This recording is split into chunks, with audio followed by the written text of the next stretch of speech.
ನೆಹೆಮೀಯ ಅಧ್ಯಾಯ 1. ನೆಹೆಮೀಯನ ಸ್ವಯಂಲಿಖಿತ ಜೀವನ ಚರಿತ್ರೆ. ಯೆರೂಸಲೇಮು ಹಾಳು ಬಿದ್ದ ವರ್ತಮಾನವು ನೆಹೆಮೀಯನಿಗೆ ಮುಟ್ಟಿದ್ದು ಅವನ ಪ್ರಾರ್ಥನೆಯು. ಹಕಲ್ಯನ ಮಗನಾದ ನೆಹೆಮೀಯನ ಮಾತುಗಳು. 20ನೆಯ ವರುಷದ ಮಾರ್ಗಶೀರ್ಷ ಮಾಸದಲ್ಲಿ ನಾನು ಶೂಷನ್ ಪಟ್ಟಣದ ಅರಮನೆಯಲ್ಲಿದ್ದಾಗ ನನ್ನ ಸಹೋದರರಲ್ಲಿ ಒಬ್ಬನಾದ ಹನಾನೀಯನು ಬೇರೆ ಕೆಲವು ಜನರು ಯೆಹೂದದಿಂದ ನನ್ನ ಬಳಿಗೆ ಬಂದರು. ಸೆರೆಯವರೊಳಗೆ ತಪ್ಪಿಸಿಕೊಂಡ ಯೆಹೂದ್ಯರ ಮತ್ತು ಯೆರೂಸಲೇಮಿನ ಸಮಾಚಾರವನ್ನು ನಾನು ಅವರ ಹತ್ತಿರ ವಿಚಾರಿಸುವಲ್ಲಿ ಅವರು ನನಗೆ, ಸೆರೆಯವರೊಳಗೆ ತಪ್ಪಿಸಿಕೊಂಡು ಆ ಸಂಸ್ಥಾನದಲ್ಲಿ ವಾಸಿಸುತ್ತಿರುವವರು ಮಹಾ ಕಷ್ಟ ನಿಂದೆಗಳಿಗೆ ಒಳಗಾಗಿದ್ದಾರೆ. ಯೆರೂಸಲೇಮಿನ ಪೌಳಿಗೋಡೆಯು ಕೆಡವಲ್ಪಟ್ಟಿರುತ್ತದೆ, ಅದರ ಬಾಗಲುಗಳು ಬೆಂಕಿಯಿಂದ ಸುಡಲ್ಪಟ್ಟಿರುತ್ತವೆ ಎಂದು ಹೇಳಿದರು. ನಾನು ಈ ವರ್ತಮಾನವನ್ನು ಕೇಳಿದಾಗ ನೆಲದ ಮೇಲೆ ಕೂತುಕೊಂಡು ಅತ್ತೆನು. ಕೆಲವು ದಿವಸಗಳವರೆಗೂ ಶೋಕಿಸುತ್ತಾ ಉಪವಾಸವಾಗಿದ್ದು ಪರಲೋಕ ದೇವರ ಮುಂದೆ ವಿಜ್ಞಾಪನೆ ಮಾಡುತ್ತಾ ಇದ್ದೆನು.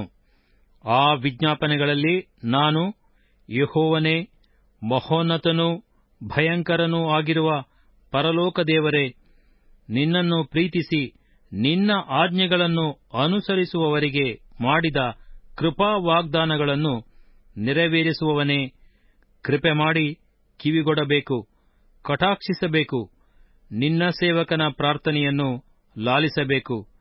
ನಾನು ಈಗ ಹಗಲಿರುಳು ನಿನ್ನ ಸನ್ನಿಧಿಯಲ್ಲಿ ನಿನ್ನ ಸೇವಕರಾದ ಇಸ್ರಾಯೇಲ್ಯರಿಗೋಸ್ಕರ ಪ್ರಾರ್ಥಿಸುತ್ತಾ ಅವರು ನಿನಗೆ ವಿರುದ್ಧವಾಗಿ ಮಾಡಿದ ಪಾಪಗಳನ್ನು ಅರಿಕೆ ಮಾಡುತ್ತಾ ಇದ್ದೇನೆ. ನಾನು, ನನ್ನ ಪೂರ್ವಿಕರು ಆ ಪಾಪಗಳಲ್ಲಿ ಪಾಲುಗಾರರು. ನಾವು ನಿನಗೆ ದ್ರೋಹಿಗಳಾಗಿ ನಡೆಯುತ್ತಾ ಬಂದೆವು. ನೀನು ನಿನ್ನ ಸೇವಕನಾದ ಮೋಶೆಯ ಮುಖಾಂತರ ಕೊಟ್ಟ ಆಜ್ಞಾ ವಿಧಿ ನ್ಯಾಯಗಳನ್ನು ನಾವು ಕೈಕೊಳ್ಳಲಿಲ್ಲ. ನೀನು ಅವನ ಮುಖಾಂತರವಾಗಿ, ನೀವು ಅವಿಧೇಯರಾದರೆ ನಿಮ್ಮನ್ನು ಜನಾಂಗಗಳೊಳಗೆ ಚದರಿಸಿಬಿಡುವೆನು, ನನ್ನ ಕಡೆಗೆ ತಿರುಗಿಕೊಂಡು ನನ್ನ ಆಜ್ಞೆಗಳನ್ನು ಅನುಸರಿಸಿ ನಡೆಯುವುದಾದರೆ ನಿಮ್ಮವರು ಆಕಾಶದ ಕೊನೆಯವರೆಗೆ ಒಯ್ಯಲ್ಪಟ್ಟರೂ ನಾನು ಅವರನ್ನು ಅಲ್ಲಿಂದ ಕೂಡಿಸಿ ನನ್ನ ನಾಮಸ್ಥಾಪನೆಗೋಸ್ಕರ ಆರಿಸಿದ ಸ್ಥಳಕ್ಕೆ ತಿರುಗಿ ಬರಮಾಡುವೆನು ಎಂದು ಹೇಳಿದೆಯಲ್ಲ. ಆ ಮಾತನ್ನು ನೆನಪು ಮಾಡಿಕೊಳ್ಳಬೇಕು.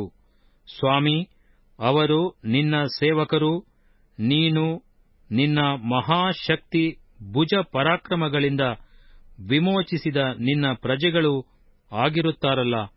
ಸ್ವಾಮಿ, ಕೃಪೆಮಾಡು, ನಿನ್ನ ಸೇವಕನಾದ ನನ್ನ ಪ್ರಾರ್ಥನೆಗೂ ನಿನ್ನ ನಾಮಸ್ಮರಣೆಯಲ್ಲಿ ಆನಂದಿಸುವ ನಿನ್ನ ಭಕ್ತರ ಪ್ರಾರ್ಥನೆಗೂ ಕಿವಿಗೊಡು.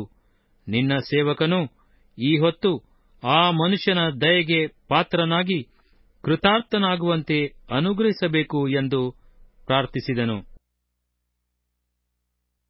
ನೆಹೆಮೀಯನು ಅಧ್ಯಾಯ 2. ನೆಹೆಮೀಯನು ಯೆರೂಸಲೇಮನ್ನು ಭದ್ರಪಡಿಸುವುದಕ್ಕೆ ರಾಜಾಜ್ಞೆಯನ್ನು ಹೊಂದಿದ್ದು. ನಾನು ಅರಸನ ಪಾನಸೇವಕನಾಗಿದ್ದೆನು. ಅರಸನಾದ ಅರ್ತಷಸ್ತನ 20ನೆಯ ವರುಷದ ಚೈತ್ರ ಮಾಸದಲ್ಲಿ ಅರಸನು ದ್ರಾಕ್ಷಾರಸ ಪಾನ ಮಾಡುವ ಹೊತ್ತಿನಲ್ಲಿ ನಾನು ದ್ರಾಕ್ಷಾರಸವನ್ನು ತಂದು ಅವನಿಗೆ ಕೊಟ್ಟೆನು. ನಾನು ಅವನ ಸನ್ನಿಧಿಯಲ್ಲಿ ಹಿಂದೆ ಎಂದೂ ಖಿನ್ನನಾಗಿರಲಿಲ್ಲ. ಅರಸನು ನನಗೆ, ನೀನು ಕಳೆಗುಂದಿದವನಾಗಿ ಕಾಣುವುದೇಕೆ? ನಿನಗೆ ದೇಹಾಲಸ್ಯವಿಲ್ಲವಲ್ಲ? ಇದಕ್ಕೆ ಮನೋವೇದನೆಯ ಹೊರತು ಬೇರೇನೂ ಕಾರಣವಲ್ಲ ಎಂದು ಹೇಳಲು ನನಗೆ ಮಹಾ ಭೀತಿಯುಂಟಾಯಿತು. ನಾನು ಅರಸನಿಗೆ, ಅರಸನು ಚಿರಂಜೀವಿಯಾಗಿರಲಿ. ನನ್ನ ಪೂರ್ವಿಕರ ಸಮಾಧಿಗಳಿರುವ ಪಟ್ಟಣವು ಹಾಳಾಗಿ ಅದರ ಬಾಗಲುಗಳು ಬೆಂಕಿಯಿಂದ ಸುಟ್ಟು ಹೋಗಿವೆ. ಹೀಗಿರುವಲ್ಲಿ ನನ್ನ ಮುಖವು ಕಳೆಗುಂದದೆ ಇರುವುದು ಹೇಗೆ ಎಂದು ಹೇಳಿದೆನು. ಆಗ ಅರಸನು ನನ್ನನ್ನು, ನಿನ್ನ ಅಪೇಕ್ಷೆಯೇನು ಎಂದು ಕೇಳಿದನು. ನಾನು ಪರಲೋಕದ ದೇವರನ್ನು ಪ್ರಾರ್ಥಿಸಿ ಅರಸನಿಗೆ, ರಾಜರ ಚಿತ್ತವಿರುವುದಾದರೆ ಮತ್ತು ತಮ್ಮ ಸೇವಕನು ತಮ್ಮ ದೃಷ್ಟಿಯಲ್ಲಿ ದಯೆಗೆ ಪಾತ್ರನಾಗಿದ್ದರೆ ನನ್ನ ಪಿತೃಗಳ ಸಮಾಧಿಗಳಿರುವ ಪಟ್ಟಣವನ್ನು ತಿರುಗಿ ಕಟ್ಟುವುದಕ್ಕೋಸ್ಕರ ಯಹೂದ ದೇಶಕ್ಕೆ ಹೋಗಲು ನನಗೆ ಅಪ್ಪಣೆಯಾಗಬೇಕು ಎಂದು ಹೇಳಿದೆನು. ರಾಣಿಯು ಅರಸನ ಹತ್ತಿರದಲ್ಲೇ ಕೂತುಕೊಂಡಿದ್ದಳು. ಅರಸನು, ಪ್ರಯಾಣಕ್ಕೆ ನಿನಗೆಷ್ಟು ಕಾಲ ಬೇಕು, ಯಾವಾಗ ಹಿಂದಿರುಗುವಿ ಎಂದು ವಿಚಾರಿಸಿದಾಗ ನಾನು ಕಾಲವನ್ನು ಸೂಚಿಸಲು ಅವನು ಒಪ್ಪಿಕೊಂಡು ಅಪ್ಪಣೆ ಕೊಟ್ಟನು. ತರುವಾಯ ನಾನು ಅರಸನಿಗೆ, ಹೊಳೆಯಾಚೆಯ ದೇಶಾಧಿಪತಿಗಳು ತಮ್ಮ ಪ್ರಾಂತಗಳಲ್ಲಿ ಹಾದು ಯಹೂದ ಸೀಮೆಗೆ ಹೋಗುವುದಕ್ಕೆ ನನಗೆ ಅಪ್ಪಣೆ ಕೊಡುವ ಹಾಗೂ ರಾಜವನಪಾಲಕನಾದ ಆಸಾಫನು ದೇವಾಲಯಕ್ಕೆ ಕೋಟೆಯ ಬಾಗಲುಗಳು, ಪಟ್ಟಣದ ಪೌಳಿಗೋಡೆ, ನಾನು ಸೇರುವ ಮನೆ ಇವುಗಳಿಗೆ ಬೇಕಾಗುವ ತೊಲೆಗಳಿಗಾಗಿ ಮರಗಳನ್ನು ಕೊಡುವ ಹಾಗೂ ರಾಜರು ನನ್ನ ಕೈಯಲ್ಲಿ ಪತ್ರಗಳನ್ನು ದಯಮಾಡಬೇಕು ಎಂದು ಬಿನ್ನವಿಸಲು, ನನ್ನ ದೇವರ ಕೃಪಾಹಸ್ತಪಾಲನೆ ನನಗಿದ್ದದರಿಂದ ಅರಸನು ಅವುಗಳನ್ನು ನನಗೆ ಕೊಟ್ಟದ್ದಲ್ಲದೆ ನನ್ನನ್ನು ಸಾಗ ಕಳುಹಿಸುವುದಕ್ಕೋಸ್ಕರ ಸೇನಾಧಿಪತಿಗಳನ್ನೂ ರಾಹುತರನ್ನೂ ಕಳುಹಿಸಿದನು. ನೆಹೆಮೀಯನು ರಾತ್ರಿಯಲ್ಲಿ ಪೌಳಿಗೋಡೆಯನ್ನು ಪರೀಕ್ಷಿಸಿದ್ದು. ಹೀಗೆ ನಾನು ಹೊಳೆಯಾಚೆಯ ದೇಶಾಧಿಪತಿಗಳ ಬಳಿಗೆ ಬಂದು ಅರಸನ ಪತ್ರಗಳನ್ನು ಅವರಿಗೆ ಕೊಟ್ಟೆನು. ಇಸ್ರಾಯೇಲ್ಯರ ಹಿತಚಿಂತಕನೊಬ್ಬನು ಬಂದನೆಂಬ ವರ್ತಮಾನವು ಹೆರೋನಿನ ಸನ್ಬಲ್ಲಟನಿಗೂ ಅಮ್ಮೋನ್ ದೇಶದವನಾದ ಟೋಬೀಯ ಎಂಬ ದಾಸನಿಗೂ ಮುಟ್ಟಿದಾಗ ಅವರು ಬಹಳವಾಗಿ ಹೊಟ್ಟೆಕಿಚ್ಚುಪಟ್ಟರು. ಅನಂತರ ಯೆರೂಸಲೇಮಿಗೆ ಬಂದೆನು. ಅಲ್ಲಿ 3 ದಿನಗಳಿದ್ದ ಮೇಲೆ ಯೆರೂಸಲೇಮಿಗೋಸ್ಕರ ಮಾಡತಕ್ಕ ಕಾರ್ಯದ ವಿಷಯವಾಗಿ ನನ್ನ ದೇವರು ನನ್ನಲ್ಲಿ ಯಾವ ಆಲೋಚನೆಯನ್ನು ಹುಟ್ಟಿಸಿದ್ದಾನೆಂದು ಯಾರಿಗೂ ತಿಳಿಸದೆ ರಾತ್ರಿಯಲ್ಲೆದ್ದು ಕೆಲವು ಜನರನ್ನು ಮಾತ್ರ ಕರಕೊಂಡು ಹೊರಟೆನು. ನನ್ನ ವಾಹನ ಪಶುವಿನ ಹೊರತು ಬೇರೆ ಯಾವ ಪಶುವೂ ನನ್ನೊಂದಿಗಿರಲಿಲ್ಲ. ನಾನು ರಾತ್ರಿ ವೇಳೆಯಲ್ಲಿ ತಗ್ಗಿನ ಬಾಗಲಿನಿಂದ ಹೊರಟು ಹಾಳು ಬಿದ್ದ ಯೆರೂಸಲೇಮಿನ ಗೋಡೆಗಳನ್ನೂ ಬೆಂಕಿಯಿಂದ ಸುಡಲ್ಪಟ್ಟ ಅದರ ಬಾಗಲುಗಳನ್ನು ನೋಡುತ್ತಾ ಹೆಬ್ಬಾವು ಬುಗ್ಗೆಯ ಮಾರ್ಗವಾಗಿ ತಿಪ್ಪೆ ಬಾಗಲಿಗೆ ಹೋದೆನು. ಅಲ್ಲಿಂದ ಬುಗ್ಗೆ ಬಾಗಲನ್ನು ಹಾದು ಅರಸನ ಕೊಳಕ್ಕೆ ಹೋದೆನು. ನನ್ನ ವಾಹನ ಪಶುವಿಗೆ ಅಲ್ಲಿಂದ ಮುಂದೆ ಹೋಗುವುದಕ್ಕೆ ಮಾರ್ಗವಿಲ್ಲದ್ದರಿಂದ ನಾನು ರಾತ್ರಿಯಲ್ಲಿ ಹಳ್ಳದ ಮಾರ್ಗದಿಂದ ಹತ್ತುತ್ತಾ ಗೋಡೆಯನ್ನು ಪರೀಕ್ಷಿಸಿದೆನು. ಆಮೇಲೆ ಪುನಃ ತಗ್ಗಿನ ಬಾಗಲಿನಿಂದ ಮನೆಗೆ ಬಂದೆನು. ನಾನು ಆವರೆಗೆ ಯಹೂದ್ಯರಿಗೂ ಯಾಜಕರಿಗೂ ಶ್ರೀಮಂತರಿಗೂ ಅಧಿಕಾರಿಗಳಿಗೂ ಕೆಲಸ ನಡೆಸತಕ್ಕ ಇತರರಿಗೂ ಏನೂ ತಿಳಿಸದೇ ಇದ್ದದರಿಂದ ನಾನು ಎಲ್ಲಿ ಹೋಗಿದ್ದೆನೋ ಏನು ಮಾಡಿದೆನು ಎಂಬುದು ಅಧಿಕಾರಿಗಳಿಗೆ ಗೊತ್ತಿರಲಿಲ್ಲ. ಆಗ ನಾನು ಅವರಿಗೆ, ನಮ್ಮ ದುರವಸ್ಥೆ ನಿಮ್ಮ ಕಣ್ಣ ಮುಂದಿರುತ್ತದಲ್ಲವೋ? ಯೆರೂಸಲೇಮ್ ಪಟ್ಟಣವು ಹಾಳು ಬಿದ್ದದೆ, ಅದರ ಬಾಗಲುಗಳು ಬೆಂಕಿಯಿಂದ ಸುಡಲ್ಪಟ್ಟಿರುತ್ತವೆ. ಬನ್ನಿರಿ, ಯೆರೂಸಲೇಮಿನ ಗೋಡೆಯನ್ನು ಕಟ್ಟೋಣ. ಹೀಗೆ ಮಾಡಿದರೆ ನಮ್ಮ ಮೇಲಣ ನಿಂದೆಯು ಹೋಗುವುದು ಎಂದು ಹೇಳಿದನು. ಇದಲ್ಲದೆ ನನ್ನ ದೇವರ ಕೃಪಾಹಸ್ತವು ನನ್ನನ್ನು ಪಾಲಿಸಿದ್ದನ್ನೂ ಅರಸನು ನನಗೆ ಹೇಳಿದ್ದನ್ನೂ ಅವರಿಗೆ ವಿವರಿಸಿದನು. ಆಗ ಅವರು, ಬನ್ನಿರಿ ಕಟ್ಟೋಣ ಎಂದು ಹೇಳಿ ಆ ಒಳ್ಳೆ ಕೆಲಸಕ್ಕೆ ಕೈಹಾಕಲು ಧೈರ್ಯಗೊಂಡರು. ಹೋರೋನಿನವನಾದ ಸನ್ಬಲ್ಲಟನು, ಅಮ್ಮೋನ್ ದೇಶದವನಾದ ಟೋಬೀಯ ಎಂಬ ದಾಸನು, ಅರಬಿಯನಾದ ಗೆಷಮನು ಈ ವರ್ತಮಾನವನ್ನು ಕೇಳಿದಾಗ ಅವರು ನಮ್ಮನ್ನು ತಿರಸ್ಕರಿಸಿ ಗೇಲಿ ಮಾಡಿ, ನೀವು ಇಲ್ಲಿ ಮಾಡುವುದೇನು? ಅರಸನಿಗೆ ವಿರೋಧವಾಗಿ ತಿರುಗಿ ಬೀಳಬೇಕೆಂದಿರುತ್ತೀರೋ ಎಂದು ಕೇಳಿದರು. ನಾನು ಅವರಿಗೆ, ಪರಲೋಕ ದೇವರು ನಮಗೆ ಸಾಫಲ್ಯವನ್ನನುಗ್ರಹಿಸುವವನು. ಆದದರಿಂದ ಆತನ ಸೇವಕರಾದ ನಾವು ಕಟ್ಟುವುದಕ್ಕೆ ಮನಸ್ಸು ಮಾಡಿದ್ದೇವೆ. ನಿಮಗಾದರೋ ಯೆರೂಸಲೇಮಿನಲ್ಲಿ ಪಾಲು, ಹಕ್ಕು, ಹೆಸರು ಇರುವುದಿಲ್ಲ ಎಂದು ಉತ್ತರ ಕೊಟ್ಟೆನು. ನೆಹಮೀಯ ಅಧ್ಯಾಯ 3. ಪೌಳಿ ಗೋಡೆಯನ್ನು ಕಟ್ಟಿದವರ ಪಟ್ಟಿ. ಆಗ ಮಹಾಯಾಜಕನಾದ ಎಲ್ಯಾಷೀಬನು ಅವನ ಕುಟುಂಬದ ಯಾಜಕರು ಕುರಿಬಾಗಲನ್ನು ಕಟ್ಟಿ ಅದನ್ನು ಪ್ರತಿಷ್ಠಿಸಿ ಅದಕ್ಕೆ ಕದಗಳನ್ನು ಇಟ್ಟರು. ಅಲ್ಲಿಂದ ಹಮ್ಮೆಯ ಬುರುಜಿನವರೆಗೆ ಗೋಡೆ ಕಟ್ಟಿ ಅದನ್ನು ಪ್ರತಿಷ್ಠಿಸಿದರು. ಅಲ್ಲಿಂದ ಹನನೇಲ್ ಬುರುಜಿನವರೆಗೂ ಕಟ್ಟಿದರು. ಅಲ್ಲಿಂದ ಆಚೆಗೆ ಕಟ್ಟುತ್ತಿದ್ದವರು ಯೆರಿಕೋವಿನವರು. ಆಚೆಗೆ ಇಮ್ರಿಯ ಮಗನಾದ ಜಕ್ಕೂರನು. ಮೀನು ಬಾಗಲನ್ನು ಕಟ್ಟಿದವರು ಹಸ್ಸೆನಾಹನ ಮನೆಯವರು. ಇವರು ಅದರ ಮೇಲೆ ತೊಲೆಗಳನ್ನಿಟ್ಟು ಅದಕ್ಕೆ ಕದ, ತಿರುಗಣಿ, ಅಗುಳಿಗಳನ್ನು ಹಚ್ಚಿದರು.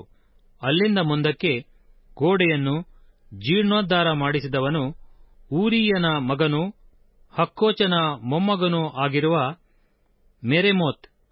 ಆಮೇಲೆ ಬೆರಕ್ಯನ ಮಗನೂ ಮಶೇಜಬೇಲನ ಮೊಮ್ಮಗನೂ ಆಗಿರುವ ಮೆಷುಲ್ಲಾಮ್. ಆಚೆಗೆ ಬಾನನ ಮಗನಾದ ಚಾದೋಕ್. ಮುಂದಕ್ಕೆ ತೆಕೋವದವರು. ತೆಕೋವದ ಶ್ರೀಮಂತರಾದರೋ ತಮ್ಮ ಒಡೆಯರ ಸೇವೆಗಾಗಿ ಹೆಗಲನ್ನು ಕೊಡಲಿಲ್ಲ. ಹಳೆಯದು ಎಂಬ ಬಾಗಲನ್ನು ಜೀರ್ಣೋದ್ಧಾರ ಮಾಡಿದವರು ಪಾಸೇಹನ ಮಗನಾದ ಯೋಯಾದನು, ಬೆಸೋದ್ಯನ ಮಗನಾದ ಮೆಷುಲ್ಲಾಮನು. ಇವರು ಅದರ ಮೇಲೆ ತೊಲೆಗಳನ್ನಿಟ್ಟು ಅದಕ್ಕೆ ಕದ, ತಿರುಗಣಿ, ಅಗುಳಿಗಳನ್ನು ಹಚ್ಚಿದರು. ಅಲ್ಲಿಂದ ಹೊಳೆಯಾಚೆಯ ದೇಶಾಧಿಪತಿಯ ನ್ಯಾಯಸ್ಥಾನದವರೆಗೆ ಗಿಬ್ಯೋನಿನವನಾದ ಮೆಲೆಟ್ಯ, ಮೆರೋನೋತಿನವನಾದ ಯಾದೋನ್ ಇವರು ಗಿಬ್ಯೋನ್ ಮತ್ತು ಮಿಷ್ಪ ಊರುಗಳವರು ಜೀರ್ಣೋದ್ಧಾರ ಮಾಡಿದರು. ಇದರ ಆಚೆಗೆ ಹರ್ಹರ್ಯನ ಮಗನಾದ ಅಕ್ಕಸಾಲಿಗರ ಉಜ್ಜೀಯೇಲ್, ಆಮೇಲೆ ಬುಕ್ಕಿಟ್ಟುಗಾರನ ಹನನ್ಯ. ಇವರು ಅಗಲ ಗೋಡೆಯೆನಿಸಿಕೊಳ್ಳುವ ಗೋಡೆಯ ಈಚೆಗಿರುವ ಯೆರೂಸಲೇಮಿನ ಭಾಗವನ್ನು ಗೋಡೆಯೊಳಗೆ ಸೇರಿಸಲಿಲ್ಲ. ಇದರ ಆಚೆಗೆ ಯೆರೂಸಲೇಮಿನ ಅರೆನಾಡೊಡೆಯನೂ ಹೂರನ ಮಗನೂ ಆದ ರೆಫಾಯ. ಇವನ ಮುಂದಕ್ಕೆ ಹರೂಫನ ಮಗನಾದ ಯೆದಾಯ. ಇವನು ತನ್ನ ಮನೆಯ ಎದುರಿಗಿರುವ ಗೋಡೆಯನ್ನು ಜೀರ್ಣೋದ್ಧಾರ ಮಾಡಿದನು. ಇವನ ಆಚೆಗೆ ಹಷಬ್ನೆಯನ ಮಗನಾದ ಹಟ್ಟೂಷ್. ಗೋಡೆಯ ಇನ್ನೊಂದು ಭಾಗವನ್ನು, ಒಲೆ ಬುರುಜನ್ನು ಜೀರ್ಣೋದ್ಧಾರ ಮಾಡಿದವರು ಹಾರಿಮನ ಮಗನಾದ ಮಲ್ಕೀಯನು, ಪಹತ್ ಮೋವಾಬ್ಯನಾದ ಹಶ್ಚೂಬನು. ಇವನ ಸಮೀಪದಲ್ಲಿ ಗೋಡೆಯನ್ನು ಜೀರ್ಣೋದ್ಧಾರ ಮಾಡಿದವರು ಯೆರೂಸಲೇಮಿನ ಅರೆನಾಡೊಡೆಯನೂ ಹಲ್ಲೂಹೇಷನ ಮಗನೂ ಆದ ಶಲ್ಲೂಮನು, ಅವನ ಕುಮಾರಿಯರು. ತಗ್ಗಿನ ಬಾಗಲನ್ನು ಜೀರ್ಣೋದ್ಧಾರ ಮಾಡಿದವರು ಹಾನೂನನು, ಜಾನೋಹ ಊರಿನವರು.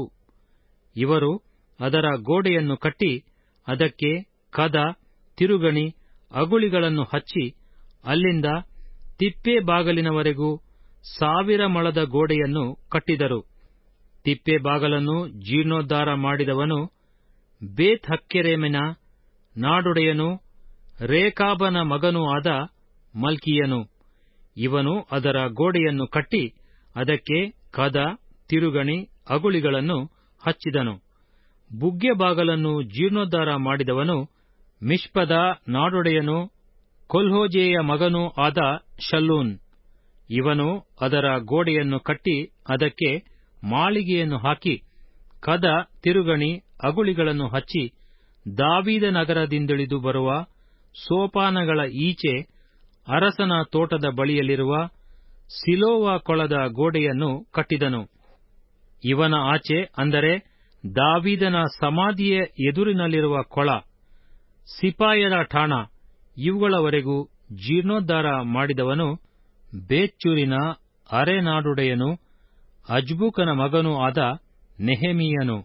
ಇವನ ಆಚೆ ಜೀರ್ಣೋದ್ಧಾರ ಮಾಡಿದವರು ಲೇವಿಯರು.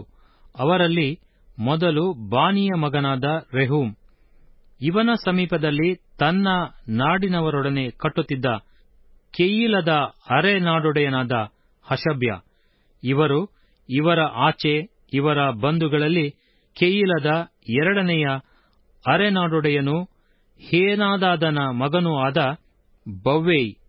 ಇವನ ಸಮೀಪದಲ್ಲಿ ಗೋಡೆಯ ಇನ್ನೊಂದು ಬಾಗಲನ್ನು, ಅಂದರೆ ಗೋಡೆಯ ಮೂಲೆಯಲ್ಲಿರುವ ಆಯುಧ ಶಾಲೆಗೆ ಹೋಗುವ ಮೆಟ್ಲುಗಳ ಎದುರಿಗಿರುವ ಭಾಗವನ್ನು ಮಿಷ್ಪದ ಅಧಿಕಾರಿಯೂ ಯೇಷೂವನ ಮಗನೂ ಆದ ಎಜೆರನು ಜೀರ್ಣೋದ್ಧಾರ ಮಾಡಿದನು. ಇವನ ಆಚೆ ಗೋಡೆಯ ಇನ್ನೊಂದು ಭಾಗವನ್ನು, ಅಂದರೆ ಮೂಲೆಯಿಂದ ಮಹಾಯಾಜಕನಾದ ಎಲ್ಯಾಷೀಬನ ಮನೆಯ ಬಾಗಲಿನವರೆಗೆ ಜಕ್ಕೈಯ ಮಗನಾದ ಬಾರೂಕನು ಆಸಕ್ತಿಯಿಂದ ಭದ್ರಪಡಿಸಿದನು. ಇವನ ಆಚೆ ಗೋಡೆಯ ಇನ್ನೊಂದು ಭಾಗವನ್ನು, ಅಂದರೆ ಎಲ್ಯಾಷೀಬನ ಮನೆಯ ಬಾಗಲಿನಿಂದ ಅದೇ ಮನೆಯ ಕೊನೆಯವರೆಗೆ ಹಕ್ಕೋಚನ ಮೊಮ್ಮಗನೂ ಉರಿಯನ ಮಗನೂ ಆದ ಮೆರೇಮೋತನು ಜೀರ್ಣೋದ್ಧಾರ ಮಾಡಿದನು. ಮುಂದಿನ ಭಾಗವನ್ನು ಜೀರ್ಣೋದ್ಧಾರ ಮಾಡಿದವರು ಯೋರ್ದನ್ ಹೊಳೆಯ ತಗ್ಗಿನಲ್ಲಿ ವಾಸಿಸುತ್ತಿದ್ದ ಯಾಜಕರು. ಇವರ ಆಚೆ ಬೆನ್ಯಾಮೀನ್, ಹಶ್ಚೂಬರು. ಇವರು ತಮ್ಮ ತಮ್ಮ ಮನೆಗಳಿಗೆ ಎದುರಾಗಿರುವ ಗೋಡೆಯನ್ನು ಜೀರ್ಣೋದ್ಧಾರ ಮಾಡಿದರು. ಇವರ ಆಚೆ ಅನನ್ಯನ ಮೊಮ್ಮಗನೂ ಮಾಸೆಯನ ಮಗನೂ ಆದ ಅಜರ್ಯ. ಇವನು ತನ್ನ ಮನೆಯ ಹತ್ತಿರದಲ್ಲಿರುವ ಗೋಡೆಯನ್ನು ಜೀರ್ಣೋದ್ಧಾರ ಮಾಡಿದನು. ಇವನ ಆಚೆ ಅಜರ್ಯನ ಮನೆಯಿಂದ ಮೂಲೆಯವರೆಗೆ ಇರುವ ಗೋಡೆಯ ಇನ್ನೊಂದು ಭಾಗವನ್ನು ಜೀರ್ಣೋದ್ಧಾರ ಮಾಡಿದವನು ಹೇನಾದಾದನ ಮಗನಾದ ಬಿನ್ನೂಯ್. ಸೆರೆಮನೆಯ ಅಂಗಳದ ಹತ್ತಿರ ಮೇಲಣ ಅರಮನೆಯ ಗೋಡೆಯನ್ನು ಮೀರಿ ಬರುವ ಮೂಲೆ ಬುರುಜಿನ ಎದುರಿನ ಭಾಗವನ್ನು ಊಜೈಯ ಮಗನಾದ ಪಾಲಾಲನು, ಇವನ ಆಚೆಯಲ್ಲಿ ಪರೋಷನ ಮಗನಾದ ಪೆದಾಯನು ಜೀರ್ಣೋದ್ಧಾರ ಮಾಡಿದರು. ಆ ಮೂಲೆ ಬುರುಜಿನ ಮತ್ತು ನೀರು ಬಾಗಲಿನ ಪೂರ್ವ ದಿಕ್ಕಿಗಿರುವ ಓಫೆಲ್ ಗುಡ್ಡವು ದೇವಸ್ಥಾನದಾಸರ ನಿವಾಸ ಸ್ಥಾನವು. ಆ ದೊಡ್ಡ ಮೂಲೆ ಬುರುಜಿನ ಎದುರಿನಿಂದ ಓಫೆಲ್ ಗೋಡೆಯವರೆಗಿರುವ ಗೋಡೆಯ ಇನ್ನೊಂದು ಭಾಗವನ್ನು ತೆಕೋವದವರು ಜೀರ್ಣೋದ್ಧಾರ ಮಾಡಿದರು. ಯಾಜಕರು ಕುದುರೆ ಬಾಗಲಿನ ಆಚೆ ದಿನ್ನೆಯ ಮೇಲಿರುವ ಗೋಡೆಯಲ್ಲಿ ತಮ್ಮ ತಮ್ಮ ಮನೆಗಳ ಎದುರಿನ ಭಾಗಗಳನ್ನು ಜೀರ್ಣೋದ್ಧಾರ ಮಾಡಿದರು. ಇವರ ಆಚೆ ಇಮ್ಮೇರನ ಮಗನಾದ ಚಾದೋಕನು ತನ್ನ ಮನೆಯ ಎದುರಿಗಿರುವ ಗೋಡೆಯನ್ನು ಜೀರ್ಣೋದ್ಧಾರ ಮಾಡಿದನು. ಇವನ ಆಚೆ ಪೂರ್ವ ದಿಕ್ಕಿನ ದ್ವಾರಪಾಲಕನಾದ ಶೆಕನ್ಯನ ಮಗ ಶೆಮಾಯನು. ಇವನ ಆಚೆ ಶೆಲೆಮ್ಯನ ಮಗನಾದ ಹನನ್ಯ. ಗೋಡೆಯ ಇನ್ನೊಂದು ಭಾಗವನ್ನು ಜೀರ್ಣೋದ್ಧಾರ ಮಾಡಿದವನು ಚಾಲಾಫನ ಆರನೆಯ ಮಗನಾದ ಹಾನೂನ್. ಇವನ ಆಚೆ, ಅಂದರೆ ತನ್ನ ಸ್ವಂತ ಕೊಠಡಿಯ ಮುಂದೆ, ಬೆರೆಕ್ಯನ ಮಗನಾದ ಮೆಷುಲ್ಲಾಮ್. ಇನ್ನು ಮುಂದಕ್ಕೆ ಅಕ್ಕಸಾಲಿಗರ ಮಲ್ಕೀಯ. ಇವನು ದಂಡು ಕೂಡುವ ಬಾಗಲಿನೆದುರಿನಲ್ಲಿರುವ ದೇವಸ್ಥಾನದಾಸರ ಮತ್ತು ವರ್ತಕರ ಕೀರಿಯವರೆಗೂ ಮೂಲೆಯುಪ್ಪರಿಗೆಯವರೆಗೂ ಜೀರ್ಣೋದ್ಧಾರ ಮಾಡಿದನು. ಈ ಮೂಲೆಯುಪ್ಪರಿಗೆಗೂ ಕುರಿಬಾಗಲಿಗೂ ಮಧ್ಯದಲ್ಲಿದ್ದ ಗೋಡೆಯನ್ನು ಜೀರ್ಣೋದ್ಧಾರ ಮಾಡಿದವರು ಅಕ್ಕಸಾಲಿಗರು, ವರ್ತಕರು ಇವರೇ. ನೆಹೆಮೀಯ ಅಧ್ಯಾಯ 4. ವಿರೋಧಿಗಳು ಹೊಟ್ಟೆಕಿಚ್ಚಿನಿಂದ ಕಟ್ಟುವುದಕ್ಕೆ ಅಡ್ಡಿ ಮಾಡಿದ್ದು.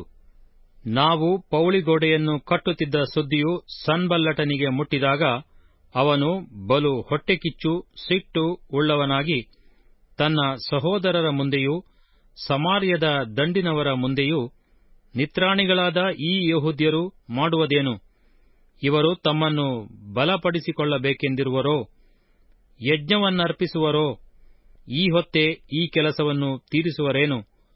ಸುಟ್ಟು ಹೋದ ಪಟ್ಟಣದ ಧೂಳಿನ ರಾಶಿಯೊಳಗೆ ಹುಗಿದು ಹೋದ ಕಲ್ಲುಗಳನ್ನು ಬದುಕಿಸುವರೇನೋ ಎಂದು ಹೇಳಿ ಯೆಹೂದ್ಯರನ್ನು ಗೇಲಿ ಮಾಡಿದನು. ಅವನ ಬಳಿಯಲ್ಲಿ ನಿಂತಿದ್ದ ಅಮ್ಮೋನಿಯನಾದ ಟೋಬೀಯನು ಅವರು ಕಟ್ಟುವ ಕಲ್ಲು ಗೋಡೆಯ ಮೇಲೆ ನರಿ ಹಾರಿದರೆ ಅದು ಬಿದ್ದು ಹೋಗುವುದು ಅಂದನು. ನಮ್ಮ ದೇವರೇ, ಕೇಳು, ಅವರು ನಮ್ಮನ್ನು ಎಷ್ಟು ಹೀಯಾಳಿಸುತ್ತಾರೆ. ಈ ನಿಂದೆಯನ್ನು ಅವರ ತಲೆಯ ಮೇಲೆಯೇ ಬರಮಾಡು. ಅವರು ದೇಶಭ್ರಷ್ಟರಾಗಿ ಸೂರೆ ಹೋಗುವಂತೆ ಮಾಡು. ಅವರ ಅಪರಾಧವನ್ನು ಕ್ಷಮಿಸಬೇಡ. ನಿನ್ನೆದುರಿಗಿರುವ ಅವರ ಪಾಪವನ್ನು ಅಳಿಸಿಬಿಡಬೇಡ. ಕಟ್ಟುವವರ ಮುಂದೆಯೇ ಅವರು ನಿನ್ನನ್ನು ಕೆಣಕಿದ್ದಾರಲ್ಲ. ಆದರೂ ನಾವು ಕಟ್ಟುವ ಕೆಲಸವನ್ನು ಮುಂದರಿಸಿದೆವು. ಜನರು ಅದಕ್ಕೆ ಮನಸ್ಸು ಕೊಟ್ಟದರಿಂದ ಗೋಡೆಯೆಲ್ಲ ಅರ್ಧ ಎತ್ತರದವರೆಗೂ ಜೋಡಣೆಯಾಯಿತು. ಸನ್ಬಲ್ಲಟನೂ ಟೋಬಿಯನೂ, ಅರಬಿಯರು, ಅಮ್ಮೋನಿಯರು, ಅಷ್ಟೋದಿನವರು, ಯೆರೂಸಲೇಮಿನ ಗೋಡೆಯ ಜೀರ್ಣೋದ್ಧಾರ ಕಾರ್ಯವು ಮುಂದರಿದು ಅದರ ಸಂದುಗಳು ತಿರುಗಿ ಕೂಡುತ್ತಾ ಬರುವುದನ್ನು ಕೇಳಿ ಬಹು ಕೋಪವುಳ್ಳವರಾಗಿ, ನಾವು ಒಟ್ಟಾಗಿ ಯೆರೂಸಲೇಮಿನವರಿಗೆ ವಿರುದ್ಧವಾಗಿ ಯುದ್ಧಕ್ಕೆ ಹೋಗಿ ಅವರನ್ನು ತಳಮಳಗೊಳಿಸೋಣ ಎಂದು ಒಳಸಂಚು ಮಾಡಿಕೊಂಡರು. ನಾವಾದರೋ ನಮ್ಮ ದೇವರಿಗೆ ಮೊರೆಯಿಟ್ಟು ಅವರಿಗೆ ವಿರುದ್ಧವಾಗಿ ಅವರು ಬರುವ ದಾರಿಯಲ್ಲಿ ಹಗಲಿರುಳು ಕಾವಲಿಟ್ಟೆವು. ಇತ್ತ ಯೆಹೂದ್ಯರು ಹೊರೆ ಹೊರುವವರ ಬಲವು ಕುಂದಿ ಹೋಯಿತು, ಧೂಳಿನ ರಾಶಿಯು ವಿಪರೀತವಾಗಿದೆ, ಈ ಗೋಡೆಯನ್ನು ಕಟ್ಟುವುದು ನಮ್ಮಿಂದಾಗದು ಅಂದರು. ಅತ್ತ ನಮ್ಮ ವಿರೋಧಿಗಳು ಅವರಿಗೆ ತಿಳಿಯದೆಯೂ ಗೋಚರವಾಗದೆಯೂ ಪಕ್ಕನೆ ಅವರೊಳಗೆ ನುಗ್ಗಿ ಅವರನ್ನು ಕೊಂದು ಕೆಲಸವನ್ನು ನಿಲ್ಲಿಸಿಬಿಡೋಣ ಅಂದುಕೊಳ್ಳುತ್ತಿದ್ದರು. ಅವರ ನೆರೆಯೂರುಗಳಲ್ಲಿ ವಾಸಿಸುತ್ತಿದ್ದ ಯೆಹೂದ್ಯರು ಬಂದು ನಮಗೆ, ನೀವು ಯಾವ ಕಡೆಗೆ ತಿರುಗಿಕೊಂಡರೂ ಆ ಎಲ್ಲಾ ಕಡೆಗಳಿಂದ ನಮಗೆ ವಿರೋಧವಾಗಿ ಯುದ್ಧಕ್ಕೆ ಬರುತ್ತಾರೆ ಎಂದು ಪದೇ ಪದೇ ತಿಳಿಸಿದ್ದರಿಂದ ನಾನು ಜನರಿಗೆ ಕತ್ತಿ, ಬಿಲ್ಲು, ಬರ್ಜಿಗಳನ್ನು ಹಿಡಿದುಕೊಂಡು ಗೋಡೆಯ ಹಿಂದಣ ತಗ್ಗಾದ ಬೈಲುಗಳಲ್ಲಿ ಗೋತ್ರ ಗೋತ್ರಗಳಾಗಿ ನಿಲ್ಲಬೇಕೆಂದು ಆಜ್ಞಾಪಿಸಿ ಅವರನ್ನು ಸಂದರ್ಶಿಸಿ ಅವರ ಮುಂದೆ ನಿಂತು, ಶ್ರೀಮಂತರನ್ನು, ಅಧಿಕಾರಿಗಳನ್ನು, ಉಳಿದ ಜನರನ್ನು ಸಂಬೋಧಿಸಿ, ನಿಮ್ಮ ಹಗೆಗಳಿಗೆ ಹೆದರಬೇಡಿರಿ. ಮಹೋನ್ನತನೂ ಭಯಂಕರನೂ ಆಗಿರುವ ಕರ್ತನನ್ನು ನೆನಪು ಮಾಡಿಕೊಂಡು ನಿಮ್ಮ ಸಹೋದರರಿಗೋಸ್ಕರವೂ, ಗಂಡು ಹೆಣ್ಣು ಮಕ್ಕಳಿಗೋಸ್ಕರವೂ, ಹೆಂಡತಿಯರಿಗೋಸ್ಕರವೂ, ನಿಮ್ಮ ಮನೆಗಳಿಗೋಸ್ಕರವೂ ಕಾದಾಡಿರಿ ಎಂದು ಹೇಳಿದೆನು. ನಮ್ಮ ಶತ್ರುಗಳು ತಮ್ಮ ಹಂಚಿಕೆಯು ನಮಗೆ ಗೊತ್ತಾಯಿತೆಂದೂ ದೇವರು ಅದನ್ನು ವ್ಯರ್ಥ ಮಾಡಿದನೆಂದು ತಿಳಿದುಕೊಂಡಾಗ ಅವರು ನಮ್ಮನ್ನು ಬಿಟ್ಟು ಹೋದರು. ನಾವೆಲ್ಲರೂ ನಮ್ಮ ನಮ್ಮ ಗೋಡೆಯ ಕೆಲಸಕ್ಕೆ ತಿರುಗಿ ಹೋದೆವು. ಅಂದಿನಿಂದ ನನ್ನ ಸ್ವಂತ ಆಳುಗಳಲ್ಲಿ ಅರ್ಧ ಮಂದಿ ಕೆಲಸದಲ್ಲಿ ಸಹಾಯ ಮಾಡಿದರು, ಅರ್ಧ ಮಂದಿ ಕವಚವನ್ನು ಧರಿಸಿಕೊಂಡು ಬರ್ಜಿ, ಗುರಾಣಿ, ಬಿಲ್ಲುಗಳನ್ನು ಹಿಡಿದುಕೊಂಡು ನಿಂತರು. ಅದೇ ಪ್ರಕಾರ ಪ್ರಭುಗಳು ಗೋಡೆ ಕಟ್ಟುವ ಯೆಹೂದ್ಯರ ಹಿಂದೆ ನಿಂತರು. ಹೊರೆ ಹೊರುವವರು ಒಂದು ಕೈಯಿಂದ ಹೊರೆ ಹೊತ್ತುಕೊಳ್ಳುತ್ತಾ ಇನ್ನೊಂದು ಕೈಯಿಂದ ಈಟಿ ಹಿಡಿದುಕೊಳ್ಳುತ್ತಿದ್ದರು. ಕಟ್ಟುವವರಲ್ಲಿ ಪ್ರತಿಯೊಬ್ಬನು ತನ್ನ ತನ್ನ ಕತ್ತಿಯನ್ನು ಸೊಂಟಕ್ಕೆ ಬಿಗಿದುಕೊಂಡು ಕಟ್ಟುತ್ತಿದ್ದನು. ನಾನಂತೂ ಕೊಂಬೂದುವವನೊಬ್ಬನನ್ನು ನನ್ನ ಬಳಿಯಲ್ಲಿರಿಸಿಕೊಂಡು ಶ್ರೀಮಂತರಿಗೂ ಅಧಿಕಾರಿಗಳಿಗೂ ಉಳಿದ ಜನರಿಗೂ, ನಾವು ಮಾಡುವ ಕೆಲಸವು ಬಲು ದೊಡ್ಡದೂ ಅನೇಕ ಸ್ಥಳಗಳಲ್ಲಿ ನಡೆಯುವಂಥದೂ ಆಗಿದೆ. ನಾವು ಗೋಡೆಯ ಮೇಲೆ ಚದರಿ ಒಬ್ಬರಿಗೊಬ್ಬರು ದೂರವಾಗುತ್ತೇವೆ. ನಿಮಗೆ ಕೊಂಬಿನ ಧ್ವನಿಯು ಯಾವ ಸ್ಥಳದಿಂದ ಕೇಳಬರುವುದೋ ಆ ಸ್ಥಳಕ್ಕೆ ನಮ್ಮ ಹತ್ತಿರ ಕೂಡಿ ಬನ್ನಿರಿ. ನಮ್ಮ ದೇವರು ನಮಗೋಸ್ಕರ ಯುದ್ಧ ಮಾಡುವನು ಎಂದು ಹೇಳಿದೆನು. ಹೀಗೆ ನಾವು ಅರುಣೋದಯದಿಂದ ನಕ್ಷತ್ರಗಳು ಮೂಡುವವರೆಗೂ ಕೆಲಸ ಮಾಡುತ್ತಿದ್ದೆವು. ನನ್ನ ಸೇವಕರಲ್ಲಿ ಅರ್ಧ ಮಂದಿ ಬರ್ಜಿ ಹಿಡಿದುಕೊಂಡಿದ್ದರು. ಇದಲ್ಲದೆ ನಾನು ಆ ಸಮಯದಲ್ಲಿ ಜನರಿಗೆ, ನಿಮ್ಮ ಆಳುಗಳು ರಾತ್ರಿಯಲ್ಲಿ ನಮಗೆ ಕಾವಲಾಗಿರುವ ಹಾಗೂ ಹಗಲಿನಲ್ಲಿ ಕೆಲಸ ನಡೆಸುವ ಹಾಗೂ ನೀವು ನಿಮ್ಮ ನಿಮ್ಮ ಆಳುಗಳೊಡನೆ ಯೆರೂಸಲೇಮಿನಲ್ಲೇ ವಾಸಮಾಡಬೇಕು ಎಂದು ಅಪ್ಪಣೆ ಮಾಡಿದೆನು. ನಾನು, ನನ್ನ ಸಹೋದರರು, ಸೇವಕರು, ಮೈಗಾವಲಿನವರು ಸ್ನಾನ ಸಮಯದಲ್ಲಿ ಹೊರತು ಬೇರೆ ಸಮಯದಲ್ಲಿ ನಮ್ಮ ವಸ್ತ್ರಗಳನ್ನು ತೆಗೆದುಹಾಕಲಿಲ್ಲ. ನೆಹೆಮೀಯ ಅಧ್ಯಾಯ 5. ನೆಹೆಮೀಯನ ಪರಹಿತ ಚಿಂತನೆಯೂ ಔದಾರ್ಯವೂ. ತರುವಾಯ ಸಾಧಾರಣ ಜನರು ಅವರ ಹೆಂಡತಿಯರು ತಮ್ಮ ಬಂಧುಗಳಾದ ಯಹೂದ್ಯರಿಗೆ ವಿರುದ್ಧವಾಗಿ ಬಹಳ ಗುಣುಗುಟ್ಟತೊಡಗಿದರು. ಕೆಲವರು, ನಾವು ನಮ್ಮ ಗಂಡು ಹೆಣ್ಣು ಮಕ್ಕಳು ಬಹುಮಂದಿ ಇದ್ದೇವೆ, ನಮ್ಮ ಜೀವನಕ್ಕಾಗಿ ಕಾಳುಕಡ್ಡಿಗಳನ್ನು ಹೇಗಾದರೂ ಸಂಪಾದಿಸಿಕೊಳ್ಳೋಣ. ಇನ್ನು ಕೆಲವರು, ನಮ್ಮ ಹೊಲ ತೋಟ ಮನೆಗಳನ್ನು ಒತ್ತೆ ಹಾಕಿ ಆಯಿತು, ಈ ಬರಗಾಲದಲ್ಲಿ ಧಾನ್ಯವನ್ನು ಹೇಗಾದರೂ ಸಂಪಾದಿಸಿಕೊಳ್ಳೋಣ. ಮತ್ತು ಕೆಲವರು, ಸರಕಾರಕ್ಕೆ ಕಂದಾಯ ಕೊಡುವುದಕ್ಕಾಗಿ ನಾವು ನಮ್ಮ ಹೊಲ ತೋಟಗಳ ಮೇಲೆ ಸಾಲ ತೆಗೆದುಕೊಳ್ಳಬೇಕಾಯಿತು.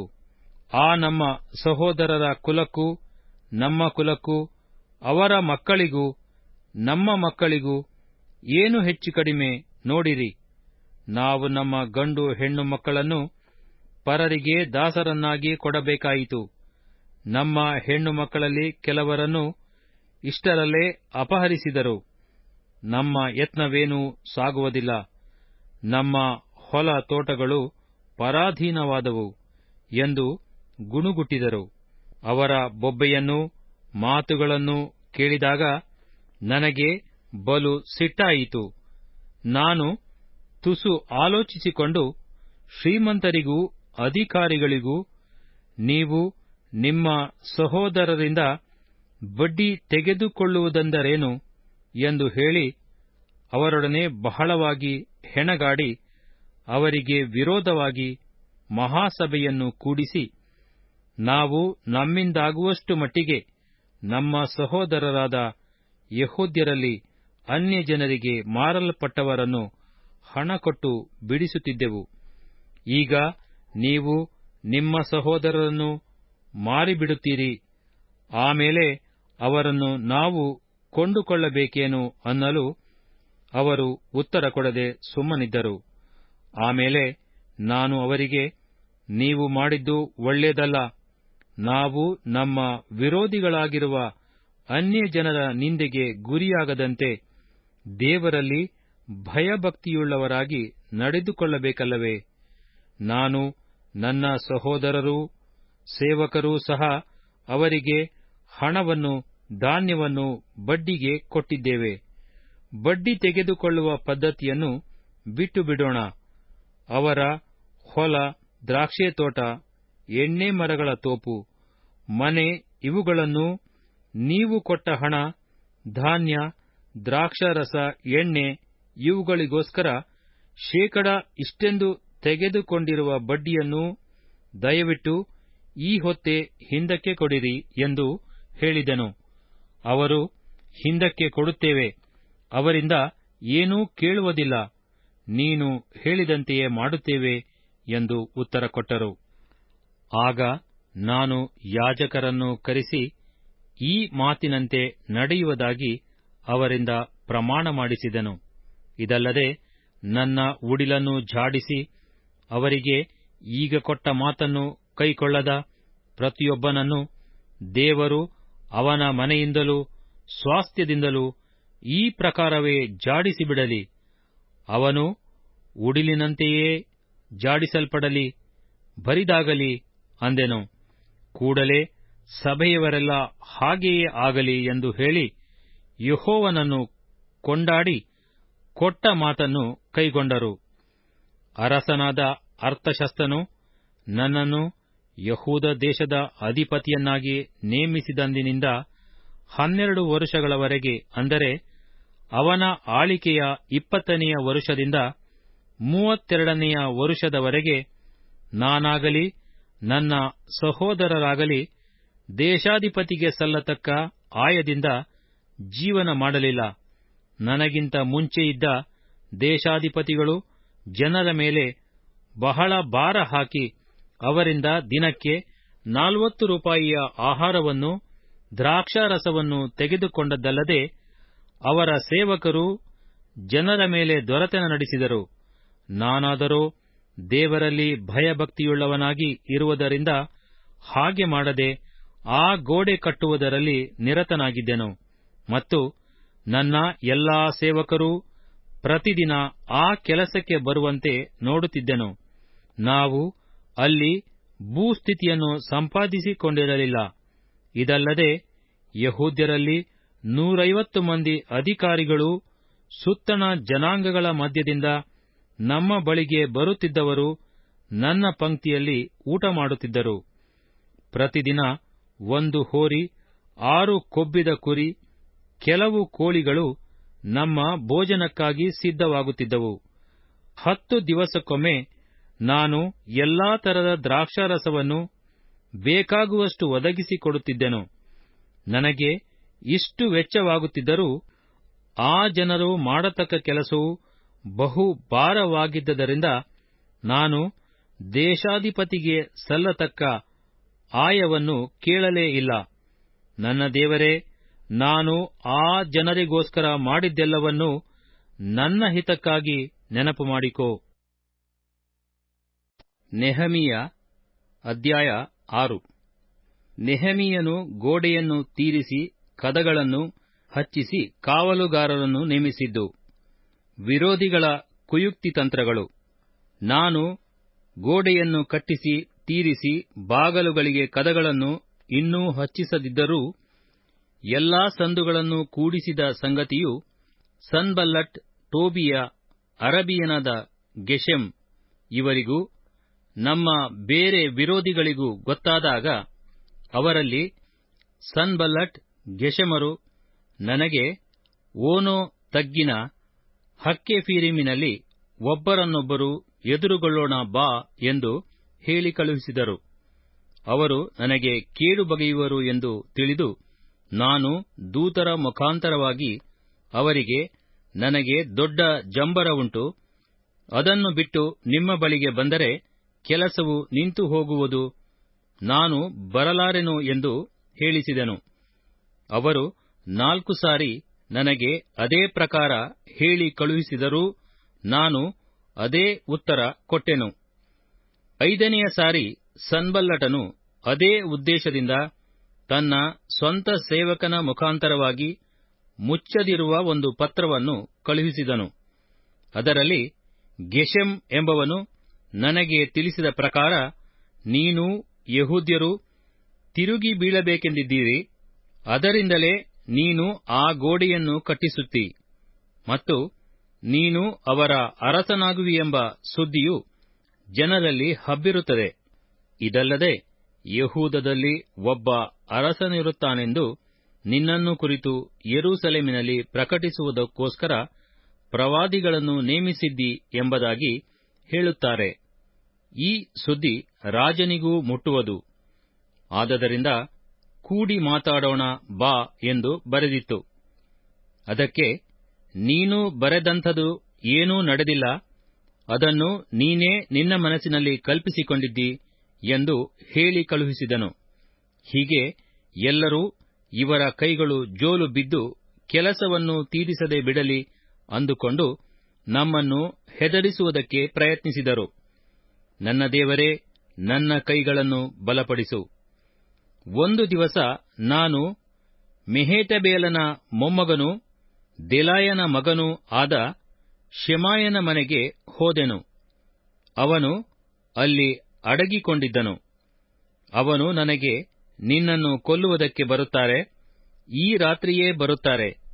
ಆದದರಿಂದ ನಾವಿಬ್ಬರೂ ದೇವಾಲಯಕ್ಕೆ ಹೋಗಿ ಪವಿತ್ರ ಸ್ಥಾನವನ್ನು ಪ್ರವೇಶಿಸಿ ಅದರ ಕದಗಳನ್ನು ಮುಚ್ಚಿಕೊಳ್ಳೋಣ ಬಾ ಎಂದು ಹೇಳಿದನು. ನಾನು, ನನ್ನಂಥ ಪುರುಷನು ಓಡಿ ಹೋಗುವುದು ಯೋಗ್ಯವೋ? ಇದಲ್ಲದೆ ನನ್ನಂಥವನು ಪ್ರಾಣರಕ್ಷಣೆಗಾಗಿ ಪವಿತ್ರ ಸ್ಥಾನವನ್ನು ಪ್ರವೇಶಿಸುವನೇ?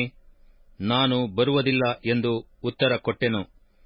ನಾನು ಸೂಕ್ಷ್ಮವಾಗಿ ವಿಚಾರ ಮಾಡಿದಾಗ ನನ್ನ ವಿಷಯವಾಗಿ ಆ ಕಾಲಜ್ಞಾನವಚನವನ್ನು ಉಚ್ಚರಿಸುವುದಕ್ಕೆ ಇವನನ್ನು ಪ್ರೇರಿಸಿದವನು ದೇವರಲ್ಲ, ಟೋಬೀಯನೂ ಸನ್ಬಲ್ಲಟನೂ ಇವನಿಗೆ ಲಂಚ ಕೊಟ್ಟು ಹಾಗೆ ಹೇಳಿಸಿದರು ಎಂದು ನನಗೆ ಗೊತ್ತಾಯಿತು. ನಾನು ಅಂಜಿಕೊಂಡು ಇವನ ಮಾತಿನಂತೆ ನಡೆದು ದೋಷಿಯಾಗಿ ತಮ್ಮ ನಿಂದೆಗೂ ಕೆಟ್ಟ ಹೆಸರಿಗೂ ಒಳಗಾಗಲಿ ಎಂದು ಅವರು ಇವನಿಗೆ ಲಂಚ ಕೊಟ್ಟಿದ್ದರು. ನನ್ನ ದೇವರೇ, ಟೋಬೀಯ, ಸನ್ಬಲ್ಲಟರು ಮಾಡಿದ ಈ ದುಷ್ಕೃತ್ಯಗಳು ನಿನ್ನ ನೆನಪಿನಲ್ಲಿರಲಿ. ನನ್ನನ್ನು ಹೆದರಿಸುವುದಕ್ಕೆ ಪ್ರಯತ್ನಿಸಿದ ಪ್ರವಾದಿನಿಯಾದ ನೋವದ್ಯ ಮುಂತಾದ ಪ್ರವಾದಿಗಳನ್ನು ಮರೆಯಬೇಡ. ಗೋಡೆಯು ಭಾದ್ರಪದ ಮಾಸದ 25ನೆಯ ದಿನದಲ್ಲಿ ತೀರಿತು. ಅದನ್ನು ಕಟ್ಟುವುದಕ್ಕೆ ಒಟ್ಟು 52 ದಿನಗಳು ಹಿಡಿದವು. ಈ ಸುದ್ದಿಯು ನಮ್ಮ ವಿರೋಧಿಗಳಾದ ಸುತ್ತಣ ಎಲ್ಲಾ ಜನಾಂಗಗಳವರಿಗೆ ಮುಟ್ಟಿದಾಗ ಅವರು ಭಯವುಳ್ಳವರಾಗಿ ಸೊಕ್ಕನ್ನು ಬಿಟ್ಟು ಬಹಳ ಮನಗುಂದಿದವರಾದರು. ಈ ಕಾರ್ಯವು ನಮ್ಮ ದೇವರಿಂದಲೇ ಪೂರೈಸಿತು ಎಂದು ಅವರಿಗೆ ಮಂದಟ್ಟಾಯಿತು. ಅದೇ ಸಮಯದಲ್ಲಿ ಯೆಹೂದ್ಯ ಶ್ರೀಮಂತರಿಗೂ ಟೋಬೀಯನಿಗೂ ಬಹಳ ಪತ್ರವ್ಯವಹಾರ ನಡೆಯುತ್ತಿತ್ತು.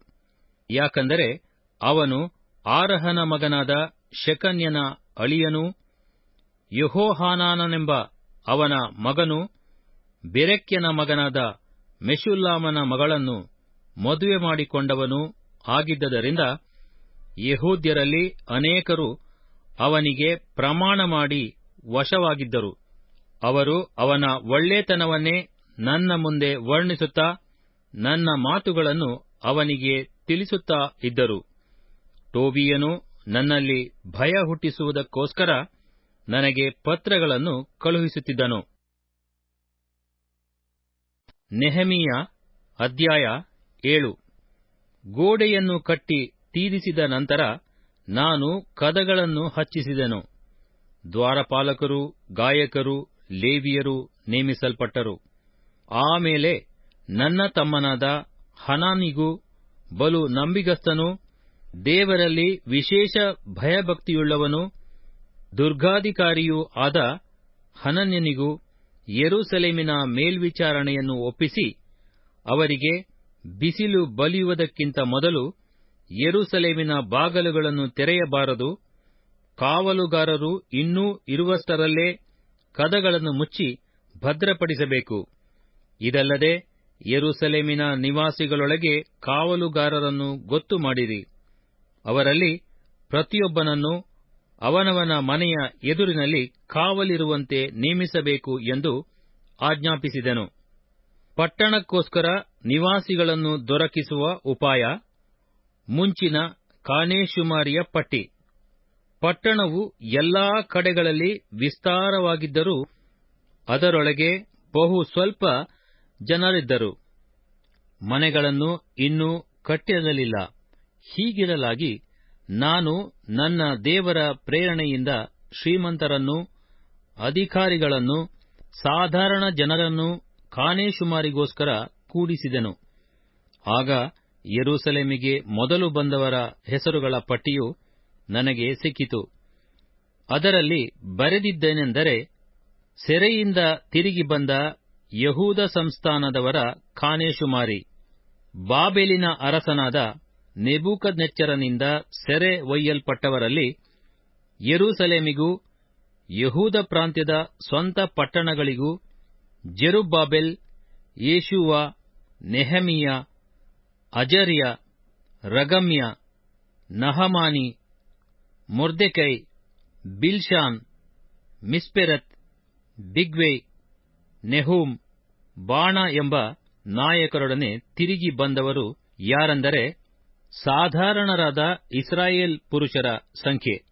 ಪರೋಷಿನವರು 2172, ಶೆಫಟ್ಯನವರು 372, ಆರಹನವರು 652, ಪಹತ್ಮೋವಾಬಿನವರಾದ ಯೇಷೂವ ಮತ್ತು ಯೋವಾಬ್ ಸಂತಾನದವರು 2818, ಏಲಾಮಿನವರು 1254, ಜತ್ತೂವಿನವರು 845, ಜಕ್ಕೈಯವರು 760, ಬಿನ್ನೂಯವರು 648, ಬೇಬೈಯವರು 628, ಅಜ್ಗಾದಿನವರು 2322, ಅದೋನೀಕಾಮಿನವರು 667, ಬಿಗ್ವೆಯವರು 2067, ಆದೀನನವರು 655, ಅಟೇರಿನವರಾದ ಹಿಜ್ಕೀಯನ ಸಂತಾನದವರು 98, ಹಾಶುಮಿನವರು 328, ಬೇಚೈಯವರು 324, ಹಾರಿಫಿನವರು 112, ಗಿಬ್ಯೋನಿನವರು 95, ಬೇತ್ಲೆಹೆಮ್ ನೆಟೋಫ ಊರುಗಳವರು 188, ಅನಾತೋತ್ ಊರಿನವರು 128, ಬೇತಜ್ಮಾವೇತಿನವರು 42, ಕಿರ್ಯಾತ್ಯಾರೀಮ್, ಕೆಫೀರ, ಬೇರೋತ್ ಊರುಗಳವರು 743, ರಾಮ ಗೆಬ ಊರುಗಳವರು 621, ಮಿಕ್ಮಾಸಿನವರು 122, ಬೇತೇಲ್ ಆಯಿ ಎಂಬ ಊರುಗಳವರು 123, ಎರಡನೆಯ ನೆಬೋವಿನವರು 52, ಎರಡನೆಯ ಏಲಾಮಿನವರು 1254, ಹಾರಿಮನವರು 320, ಯೆರಿಕೋವಿನವರು 345, ಲೋದ್, ಹಾದೀದ್, ಓನೋ ಎಂಬ ಊರುಗಳವರು 721, ಸೆನಾಹನವರು 3930, ಯಾಜಕರಲ್ಲಿ ಯೆದಾಯನವರಾದ ಯೇಷೂವನ ಮನೆಯವರು 973, ಇಮ್ಮೇರನವರು 1052, ಪಶೂರನವರು 1247, ಹಾರಿಮನವರು 1017, ಲೇವಿಯವರಲ್ಲಿ ಹೋದವ್ಯನವರಾದ ಯೇಷೂವ, ಕದ್ಮಿಯೇಲ್ ಇವರ ಸಂತಾನದವರು 74, ಗಾಯಕರಲ್ಲಿ ಆಸಾಫ್ಯರು 148, ದ್ವಾರಪಾಲಕರಲ್ಲಿ Shallum, ಆಟೇರ್, Talmon, Akkub, Hatita, Shobai ಇವರ ಸಂತಾನದವರು ಒಟ್ಟು 138, ದೇವಸ್ಥಾನ ದಾಸರಲ್ಲಿ ಜೀಹ, ಹಸೂಫ, ಟಬ್ಬಾವೋತ್, ಕೇರೋಸ್, ಸೀಯ, ಪಾದೋನ್, ಲೆಬನ, ಹಗಾಬ, ಸಲ್ಮೈ, ಹಾನಾನ್, ಗಿದ್ದೇಲ್, ಗಹರ್, ರೆವಾಯ, ರೇಚೀನ್, ನೆಕೋದ, ಗಜ್ಜಾಮ್, ಉಜ್ಜ, ಪಾಸೇಹ, ಬೇಸೈ, ಮೇಯನೀಮ್, ನೆಫೀಶೇಸೀಮ್, ಬಕ್ಬೂಕ್, ಹಕ್ಕೂಫ, ಹರ್ಹೂರ್, ಬಚ್ಲೂತ್, ಮೆಹೀದ, ಹರ್ಷ, ಬರ್ಕೋಸ್, ಸೀಸೆರ, ತೆಮಹ, ನೆಚೀಹ, ಹಟೀಫ ಇವರ ಸಂತಾನದವರು. ಸೊಲೊಮೋನನ ದಾಸರಲ್ಲಿ ಸೋಟೈ, ಸೋಫೆರೆತ್, ಪೆರೀದ, ಯಾಲ, ದರ್ಕೋನ್, ಗಿದ್ದೇಲ್, ಶಫಟ್ಯ, ಹಟ್ಟೀಲ್, ಪೋಕೆರೆತ್, ಹಚ್ಚೆಬಾಯಿಮ್, ಆಮೋನ್ ಇವರ ಸಂತಾನದವರು. ಎಲ್ಲ ದೇವಸ್ಥಾನ ದಾಸರು, ಸೊಲೊಮೋನನ ದಾಸರು ಒಟ್ಟು 392 ಮಂದಿ.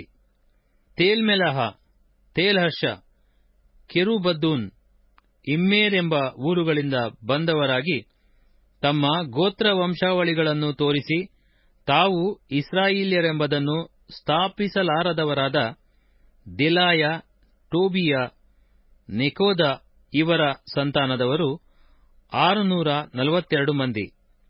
ಯಾಜಕರಲ್ಲಿ ಹೋಬಾಯ, ಹಕ್ಕೋಚ್, ಬರ್ಜಿಲೈ ಇವರ ಸಂತಾನದವರು ತಮ್ಮ ವಂಶಾವಳಿಯನ್ನು ತೋರಿಸಲಾರದೆ ಹೋದರು. ಈ ಬರ್ಜಿಲೈ ಎಂಬವನು ಗಿಲ್ಯಾದ್ಯನಾದ ಬರ್ಜಿಲೈಯ ಹೆಣ್ಣು ಮಕ್ಕಳಲ್ಲೊಬ್ಬಾಕೆಯನ್ನು ಮದುವೆ ಮಾಡಿಕೊಂಡು ಅವನ ಹೆಸರನ್ನು ಇಟ್ಟುಕೊಂಡಿದ್ದನು. ಇವರು ತಮ್ಮ ವಂಶಾವಳಿ ಪತ್ರಗಳನ್ನು ಹುಡುಕಿದರೂ ಅವು ಸಿಕ್ಕದ ಕಾರಣ ಅಶುದ್ಧರೆಂದು ಯಾಜಕೋದ್ಯೋಗದಿಂದ ತಳ್ಳಲ್ಪಟ್ಟರು.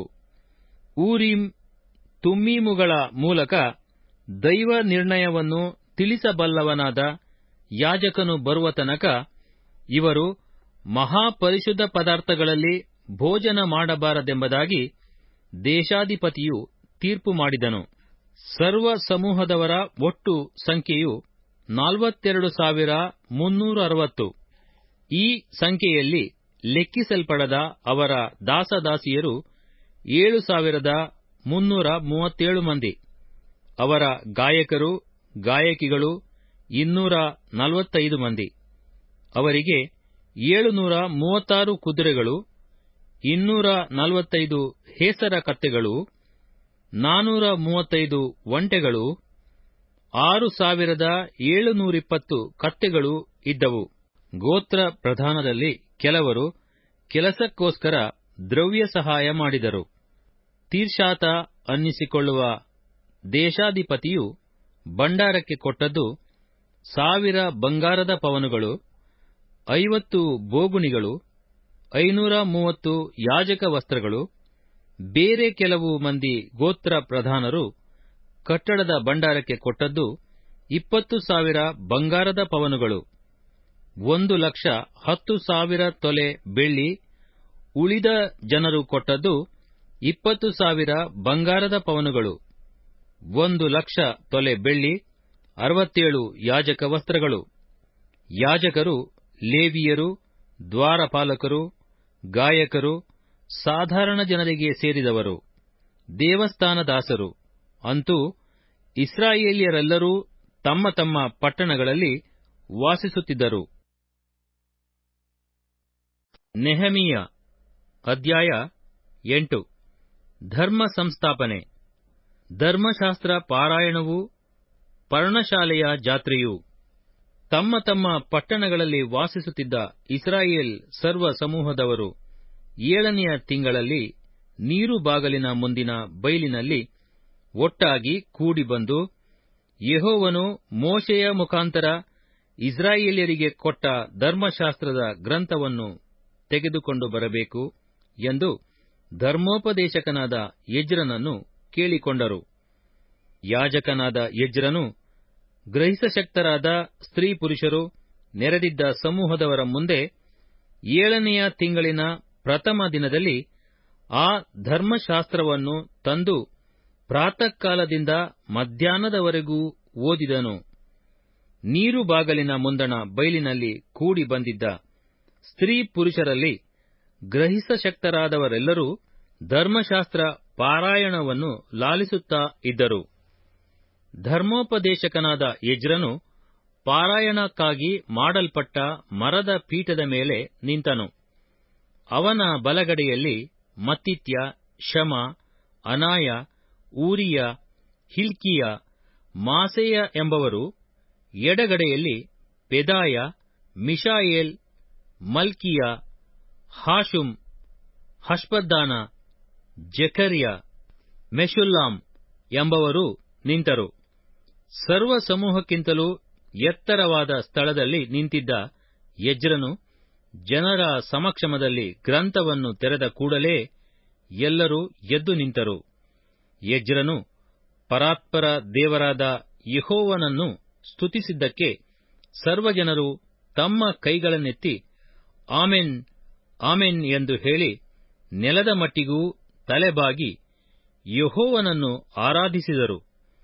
ಆಮೇಲೆ ಯೇಷೂವ, ಬಾನಿ, ಶೇರೇಬ್ಯ, ಯಾಮೀನ್, ಅಕ್ಕೂಬ್, ಶಬ್ಬೆತೈ, ಹೋದೀಯ, ಮಾಸೇಯ, ಕೆಲೀಟ, ಅಜರ್ಯ, ಯೋಜಾಬಾದ್, ಹಾನಾನ್, ಪೆಲಾಯ ಎಂಬ ಲೇವಿಯರು ಧರ್ಮಶಾಸ್ತ್ರವನ್ನು ಜನರು ಗ್ರಹಿಸುವಂತೆ ಮಾಡಿದರು. ಜನರು ಎದ್ದು ನಿಂತ ನಂತರ ಅವರು ದೇವರ ಧರ್ಮಶಾಸ್ತ್ರವನ್ನು ಸ್ಪಷ್ಟವಾಗಿ ಓದುತ್ತಾ ಅದರ ತಾತ್ಪರ್ಯವನ್ನು ವಿವರಿಸಲು ಜನರು ಗ್ರಹಿಸಿದರು. ಜನರೆಲ್ಲರೂ ಧರ್ಮೋಪದೇಶ ವಾಕ್ಯಗಳನ್ನು ಕೇಳುತ್ತಾ ಅಳುತ್ತಿದ್ದರಿಂದ ದೇಶಾಧಿಪತಿಯಾದ ನೆಹೆಮೀಯನು, ಧರ್ಮೋಪದೇಶ ಮಾಡುವ ಯಾಜಕನಾದ ಎಜ್ರನೂ ಜನರನ್ನು ಬೋಧಿಸುತ್ತಿದ್ದ ಲೇವಿಯರು ಅವರಿಗೆ, ಈ ದಿನವು ನಿಮ್ಮ ದೇವರಾದ ಯೆಹೋವನಿಗೆ ಪರಿಶುದ್ಧ ದಿನವಾಗಿರುವುದರಿಂದ ನೀವು ದುಃಖಿಸುತ್ತಾ ಅಳುತ್ತಾ ಇರಬೇಡಿರಿ ಎಂದು ಹೇಳಿದರು. ಇದಲ್ಲದೆ ಎಜ್ರನು ಅವರಿಗೆ, ಹೋಗಿ ಮೃಷ್ಟಾನ್ನವನ್ನೂ ಮಧುರಪಾನವನ್ನೂ ತೆಗೆದುಕೊಳ್ಳಿರಿ, ತಮಗೋಸ್ಕರ ಏನೂ ಸಿದ್ಧ ಮಾಡದವರಿಗೆ ಭಾಗಗಳನ್ನು ಕಳುಹಿಸಿರಿ. ಈ ದಿನವು ನಮ್ಮ ಕರ್ತನಿಗೆ ಪ್ರತಿಷ್ಠಿತ ದಿನವಾಗಿರುವುದರಿಂದ ವ್ಯಸನ ಪಡಬೇಡಿರಿ. ಯೆಹೋವನ ಆನಂದವೇ ನಿಮ್ಮ ಆಶ್ರಯವಾಗಿದೆ ಅಂದನು. ಲೇವಿಯರು, ಸುಮ್ಮನಿರಿ, ಇದು ದೇವರ ದಿವಸ, ದುಃಖಿಸಬೇಡಿರಿ ಎಂದು ಹೇಳಿ ಜನರನ್ನು ಸಂತೈಸಿದರು. ತಮಗೆ ತಿಳಿಯಪಡಿಸಿದ ಮಾತುಗಳನ್ನು ಜನರೆಲ್ಲರೂ ಗಮನಿಸಿ ಹೋಗಿ ಅನ್ನಪಾನಗಳನ್ನು ತೆಗೆದುಕೊಂಡು ಏನೂ ಇಲ್ಲದವರಿಗೆ ಭಾಗಗಳನ್ನು ಕಳುಹಿಸಿ ಬಹಳವಾಗಿ ಸಂತೋಷಪಟ್ಟರು. ಮರುದಿನ ಎಲ್ಲಾ ಇಸ್ರಾಯೇಲ್ ಗೋತ್ರ ಪ್ರಧಾನರು, ಯಾಜಕರು, ಲೇವಿಯರು ಧರ್ಮಶಾಸ್ತ್ರದ ಅಧ್ಯಯನಕ್ಕಾಗಿ ಧರ್ಮೋಪದೇಶಕನಾದ ಎಜ್ರನ ಬಳಿಗೆ ಕೂಡಿ ಬಂದಾಗ, 7ನೆಯ ತಿಂಗಳಿನ ಜಾತ್ರೆಯಲ್ಲಿ ಇಸ್ರಾಯೇಲ್ಯರು ಪರ್ಣಶಾಲೆಗಳಲ್ಲಿ ವಾಸಿಸಬೇಕು. ಈ ನಿಯಮದ ಪ್ರಕಾರ ಆ ಪರ್ಣಶಾಲೆಗಳಿಗಾಗಿ ಜನರು ಗುಡ್ಡಕ್ಕೆ ಹೋಗಿ ಒಲೀವ, ಕಾಡು ಒಲೀವ, ಸುಗಂಧ, ಖರ್ಜೂರ ಮುಂತಾದ ಮರಗಳ ದಟ್ಟವಾದ ಎಲೆಗಳುಳ್ಳ ಕೊಂಬೆಗಳನ್ನು ತರುವ ಹಾಗೆ ಅವರ ಎಲ್ಲಾ ಪಟ್ಟಣಗಳಲ್ಲಿಯೂ ಯೆರೂಸಲೇಮಿನಲ್ಲಿಯೂ ಡಂಗುರದಿಂದ ಪ್ರಕಟಿಸಬೇಕು ಎಂಬುದಾಗಿ ಬರೆದಿರುವ ಶಾಸನವು ಮೋಶೆಗೆ ಯೆಹೋವನಿಂದ ದೊರಕಿದ ಧರ್ಮಶಾಸ್ತ್ರದಲ್ಲಿ ಸಿಕ್ಕಿತು.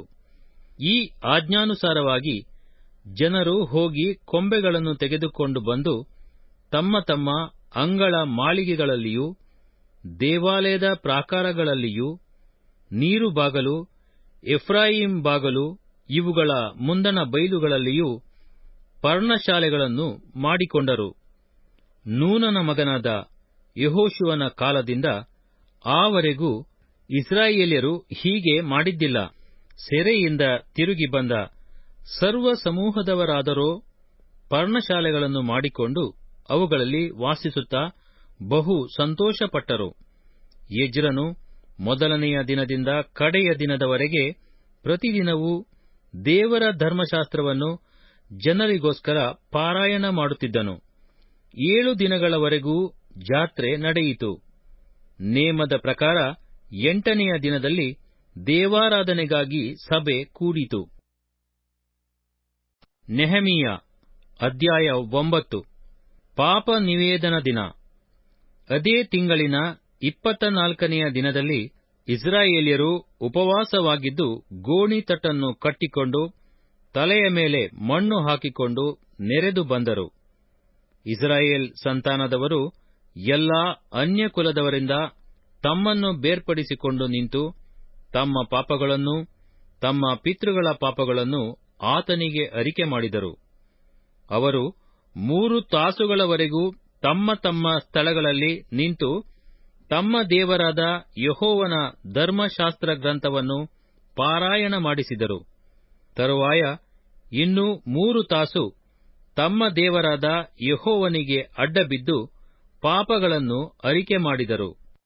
ಯೇಷೂವ, ಬಾನಿ, ಕದ್ಮೀಯೇಲ್, ಶೆಬನ್ಯ, ಬುನ್ನಿ, ಶೇರೇಬ್ಯ, ಬಾನಿ, ಕೆನಾನಿ ಎಂಬವರು ಲೇವಿಯರ ಮೆಟ್ಲುಗಳ ಮೇಲೆ ನಿಂತು ಮಹಾಶಬ್ದದಿಂದ ತಮ್ಮ ದೇವರಾದ ಯೆಹೋವನಿಗೆ ಮೊರೆಯಿಟ್ಟರು. ಆಮೇಲೆ ಲೇವಿಯರಾದ ಯೇಷೂವ, ಕದ್ಮೀಯೇಲ್, ಬಾನಿ, ಹಷಬ್ನೆಯ, ಶೇರೇಬ್ಯ, ಹೋದಿಯ, ಶೆಬನ್ಯ, ಪೇತಹ್ಯ ಎಂಬವರು, ಏಳಿರಿ, ನಮ್ಮ ದೇವರಾದ ಯೆಹೋವನಿಗೆ ಯುಗ ಯುಗಕ್ಕೂ ಸ್ತೋತ್ರವಾಗಲಿ ಅನ್ನಿರಿ ಎಂದು ಹೇಳಿ, ಯೆಹೋವನೇ, ಸರ್ವ ಸ್ತುತಿ ಕೀರ್ತನೆಗಳಿಗೆ ಮಿಗಿಲಾಗಿರುವ ನಿನ್ನ ಮಹಾನಾಮಕ್ಕೆ ಕೊಂಡಾಟವಾಗಲಿ. ನೀನೊಬ್ಬನೇ ದೇವರು. ನೀನು ಉನ್ನತೋನ್ನತವಾದ ಆಕಾಶವನ್ನೂ ಅದರ ಸೈನ್ಯವನ್ನೂ ಭೂಮಿಯನ್ನೂ ಅದರ ಮೇಲಿರುವುದನ್ನೂ ಸಮುದ್ರಗಳನ್ನೂ ಎಲ್ಲಾ ಜಲಚರಗಳನ್ನು ಉಂಟುಮಾಡಿ ಸಮಸ್ತ ಪ್ರಾಣಿಗಳ ಜೀವಾಧಾರನಾಗಿರುತ್ತೀ. ಆಕಾಶದ ಸೈನ್ಯದವರು ನಿನಗೆ ಅಡ್ಡಬೀಳುತ್ತಾರೆ. ಯೆಹೋವನೇ ಅಬ್ರಹಾಮನನ್ನು ಆರಿಸಿಕೊಂಡು ಕಸ್ದೀಯರ ಊರ್ ಎಂಬ ಪಟ್ಟಣದಿಂದ ಬರಮಾಡಿ ಅವನಿಗೆ ಅಬ್ರಹಾಮನೆಂಬ ಹೆಸರನ್ನು ಕೊಟ್ಟ ದೇವರು ನೀನೇ. ಅವನು ಯಥಾರ್ಥಚಿತ್ತನೆಂದು ಕಂಡು ಅವನಿಗೆ ಕಾನಾನ್ಯರು, ಹಿತ್ತಿಯರು, ಅಮೋರಿಯರು, ಪೆರಿಜ್ಜೀಯರು, ಯಬೂಸಿಯರು, ಗಿರ್ಗಾಷಿಯರು ಇವರ ದೇಶವನ್ನು ನಿನ್ನ ಸಂತಾನದವರಿಗೆ ಕೊಡುತ್ತೇನೆಂದು ವಾಗ್ದಾನ ಮಾಡಿ ಅದನ್ನು ನೆರವೇರಿಸಿದ್ದಿ. ನೀನು ಧರ್ಮಸ್ವರೂಪನೇ. ಐಗುಪ್ತ ದೇಶದಲ್ಲಿ ನಮ್ಮ ಪಿತೃಗಳಿಗಿದ್ದ ಕಷ್ಟವನ್ನು ನೋಡಿದಿ. ಕೆಂಪು ಸಮುದ್ರದ ಬಳಿಯಲ್ಲಿ ಅವರು ಮೊರೆಯಿಟ್ಟಾಗ ನೀನು ಲಾಲಿಸಿದಿ. ಐಗುಪ್ತ್ಯರು ಗರ್ವಿಗಳಾಗಿ ಅವರನ್ನು ಕುಗ್ಗಿಸಿದಾಗ ನೀನು ಫರೋಹನಲ್ಲಿಯೂ ಅವನ ಸೇವಕರಲ್ಲಿಯೂ ಅವನ ದೇಶದ ಜನರಲ್ಲಿಯೂ ಅದ್ಭುತ ಕಾರ್ಯಗಳನ್ನು, ಸೂಚಕ ಕಾರ್ಯಗಳನ್ನು ನಡೆಸಿ ಈಗ ನಿನಗಿರುವ ಕೀರ್ತಿಯನ್ನು ಸ್ಥಾಪಿಸಿದಿ.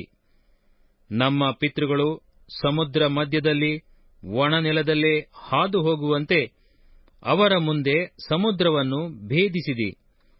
ಅವರನ್ನು ಹಿಂದಟ್ಟುವವರನ್ನು ಕಲ್ಲಿನಂತೆ ಮಹಾ ಜಲರಾಶಿಯ ತಳದಲ್ಲಿ ಮುಳುಗಿಸಿಬಿಟ್ಟೆ.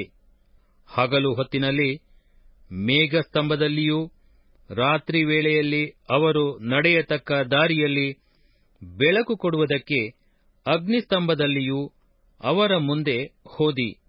ಸೀನಾಯಿ ಬೆಟ್ಟದ ಮೇಲೆ ಇಳಿದು ಬಂದು ಆಕಾಶದ ಕಡೆಯಿಂದ ಅವರೊಡನೆ ಮಾತಾಡಿ ಅವರಿಗೆ ನೀತಿ ನಿಯಮಗಳನ್ನೂ ಯಥಾರ್ಥ ಧರ್ಮೋಪದೇಶವನ್ನೂ ಶ್ರೇಷ್ಠವಾದ ಆಜ್ಞಾವಿಧಿಗಳನ್ನು ಅನುಗ್ರಹಿಸಿದಿ. ನಿನ್ನ ಸೇವಕನಾದ ಮೋಶೆಯ ಮುಖಾಂತರ ನಿನಗೆ ಮೀಸಲಾದ ಸಬ್ಬತೆಂಬ ವಿಶ್ರಾಂತಿ ದಿನವನ್ನು ಅವರಿಗೆ ಪ್ರಕಟಿಸಿ ಆಜ್ಞಾ ವಿಧಿಧರ್ಮಗಳನ್ನು ಕಲಿಸಿದಿ. ಅವರು ಹಸಿದಾಗ ಆಕಾಶದಿಂದ ಆಹಾರವನ್ನು ಕೊಟ್ಟು ಬಾಯಾರಿದಾಗ ಬಂಡೆಯೊಳಗಿಂದ ನೀರನ್ನು ಬರಮಾಡಿ ಪ್ರಮಾಣಪೂರ್ವಕವಾಗಿ ವಾಗ್ದಾನ ಮಾಡಿದ ದೇಶದಲ್ಲಿ ನೀವು ಸೇರಿ ಅದನ್ನು ಸ್ವಾಧೀನ ಮಾಡಿಕೊಳ್ಳಿರಿ ಎಂದು ಅವರಿಗೆ ಆಜ್ಞಾಪಿಸಿದಿ. ಆದರೂ ನಮ್ಮ ಪಿತೃಗಳು ಗರ್ವಿಗಳಾಗಿ ಹಠ ಹಿಡಿದು ನಿನ್ನ ಆಜ್ಞೆಗಳಿಗೆ ಅವಿಧೇಯರಾದರು. ನೀನು ಅವರ ಮಧ್ಯದಲ್ಲಿ ಮಾಡಿದ ಮಹತ್ಕಾರ್ಯಗಳನ್ನು ಅವರು ಮರೆತು ಮಾತು ಕೇಳದೆ ಹಠ ಹಿಡಿದು ತಮಗೊಬ್ಬ ನಾಯಕನನ್ನು ನೇಮಿಸಿಕೊಂಡು ಮುಂಚಿನಂತೆ ದಾಸರಾಗಿರುವುದಕ್ಕಾಗಿ ಐಗುಪ್ತ್ಯಕ್ಕೆ ಹಿಂದಿರುಗಬೇಕೆಂದಿದ್ದರು. ನೀನಾದರೋ ಪಾಪಗಳನ್ನು ಕ್ಷಮಿಸುವವನು, ಕನಿಕರ ದಯೆಗಳುಳ್ಳವನು, ದೀರ್ಘಶಾಂತನೂ ಕೃಪಾಳುವೂ ಆಗಿರುವ ದೇವರು. ನೀನು ಅವರನ್ನು ಕೈಬಿಡಲಿಲ್ಲ. ಅವರು ತಮಗೆ ಎರಕದ ಬಸವನನ್ನು ಮಾಡಿಕೊಂಡು, ಇಸ್ರಾಯೇಲ್ಯರೇ, ನಿಮ್ಮನ್ನು ಐಗುಪ್ತದಿಂದ ಕರಕೊಂಡು ಬಂದ ದೇವರು ಇದೇ ಎಂದು ಹೇಳಿ ನಿನ್ನನ್ನು ಅಸಡ್ಡೆ ಮಾಡಿದಾಗಲೂ ಕರುಣಾನಿಧಿಯಾದ ನೀನು ಅವರನ್ನು ಅರಣ್ಯದಲ್ಲಿ ಕೈಬಿಡಲಿಲ್ಲ. ಹಗಲಿನಲ್ಲಿ ಅವರಿಗೆ ದಾರಿ ತೋರಿಸುತ್ತಿದ್ದ ಮೇಘಸ್ತಂಭವೂ ರಾತ್ರಿ ವೇಳೆಯಲ್ಲಿ ಅವರು ನಡೆಯತಕ್ಕ ದಾರಿಯಲ್ಲಿ ಬೆಳಕು ಕೊಡುತ್ತಿದ್ದ ಅಗ್ನಿಸ್ತಂಭವೂ ಅವರನ್ನು ಬಿಟ್ಟು ಹೋಗಲಿಲ್ಲ. ಅವರಿಗೆ ಉಪದೇಶಿಸಲು ನಿನ್ನ ಒಳ್ಳೆ ಆತ್ಮನನ್ನು ಕೊಟ್ಟಿ, ಅವರ ಬಾಯಿಂದ ಮನ್ನವನ್ನು ಹಿಂದೆಗೆಯಲಿಲ್ಲ. ಬಾಯಾರಿದಾಗ ಅವರಿಗೆ ನೀರನ್ನು ಕೊಟ್ಟಿ, 40 ವರುಷ ಅವರನ್ನು ಅರಣ್ಯದಲ್ಲಿ ಸಾಕುತ್ತಾ ಇದ್ದಿ. ಅವರಿಗೆ ಯಾವ ಕೊರತೆಯೂ ಇರಲಿಲ್ಲ. ಅವರ ಬಟ್ಟೆಗಳು ಜೀರ್ಣವಾಗಲಿಲ್ಲ, ಕಾಲುಗಳು ಬಾತು ಹೋಗಲಿಲ್ಲ. ರಾಜ್ಯ ಜನಾಂಗಗಳನ್ನು ಅವರಿಗೆ ವಶಪಡಿಸಿ ಆ ರಾಜ್ಯಗಳನ್ನು ಅವರಿಗೆ ಸ್ವಾಸ್ಥ್ಯವನ್ನಾಗಿ ಹಂಚಿಕೊಟ್ಟಿ. ಹೀಗೆ ಅವರು ಹೆಷ್ಬೋನಿನ ಅರಸನಾದ ಸೀಹೋನ್, ಬಾಷಾನಿನ ಅರಸನಾದ ಓಗ್ ಇವರ ಪ್ರಾಂತ್ಯಗಳನ್ನು ಸ್ವಾಧೀನಪಡಿಸಿಕೊಂಡರು. ಅವರ ಮಕ್ಕಳನ್ನು ಆಕಾಶದ ನಕ್ಷತ್ರಗಳಷ್ಟು ಹೆಚ್ಚಿಸಿ, ನೀವು ಈ ದೇಶದೊಳಕ್ಕೆ ಪ್ರವೇಶಿಸಿ ಸ್ವಾಧೀನ ಮಾಡಿಕೊಳ್ಳುವಿರಿ ಎಂದು ಅವರ ಪಿತೃಗಳಿಗೆ ವಾಗ್ದಾನ ಮಾಡಿದ್ದ ದೇಶಕ್ಕೆ ಅವರನ್ನು ಬರಮಾಡಿದಿ. ಅವರು ಆ ದೇಶದಲ್ಲಿ ಸೇರಿ ಅದನ್ನು ಸ್ವಾಧೀನ ಮಾಡಿಕೊಂಡರು. ನೀನು ಅವರ ಮುಂದೆ ದೇಶ ನಿವಾಸಿಗಳಾಗಿದ್ದ ಕಾನಾನ್ಯರನ್ನು ಕುಗ್ಗಿಸಿ ಮನಸ್ಸಿಗೆ ಬಂದಂತೆ ನಡೆಸುವ ಹಾಗೆ ಆ ದೇಶದ ರಾಜರನ್ನೂ ಪ್ರಜೆಗಳನ್ನು ಅವರ ಕೈಗೆ ಒಪ್ಪಿಸಿದಿ. ಅವರು ಕೋಟೆ ಕೊತ್ತಲಗಳುಳ್ಳ ಪಟ್ಟಣಗಳನ್ನು, ಸಾರವುಳ್ಳ ಭೂಮಿಯನ್ನು, ಸಮಸ್ತ ವಿಧವಾದ ಉತ್ತಮ ವಸ್ತುಗಳಿಂದ ತುಂಬಿದ ಮನೆಗಳನ್ನು, ತೋಡಿದ ಬಾವಿಗಳನ್ನು, ದ್ರಾಕ್ಷೆ ತೋಟ, ಎಣ್ಣೆ ಮರಗಳ ತೋಪು, ಎಷ್ಟೋ ಹಣ್ಣಿನ ಮರ, ಇವುಗಳನ್ನು ವಶ ಮಾಡಿಕೊಂಡು ಚೆನ್ನಾಗಿ ತಿಂದು ತೃಪ್ತರಾಗಿ ಕೊಬ್ಬಿ ನೀನು ಕೊಟ್ಟ ಸಮೃದ್ಧಿಯಲ್ಲಿ ಆನಂದಿಸುತ್ತಿದ್ದರು.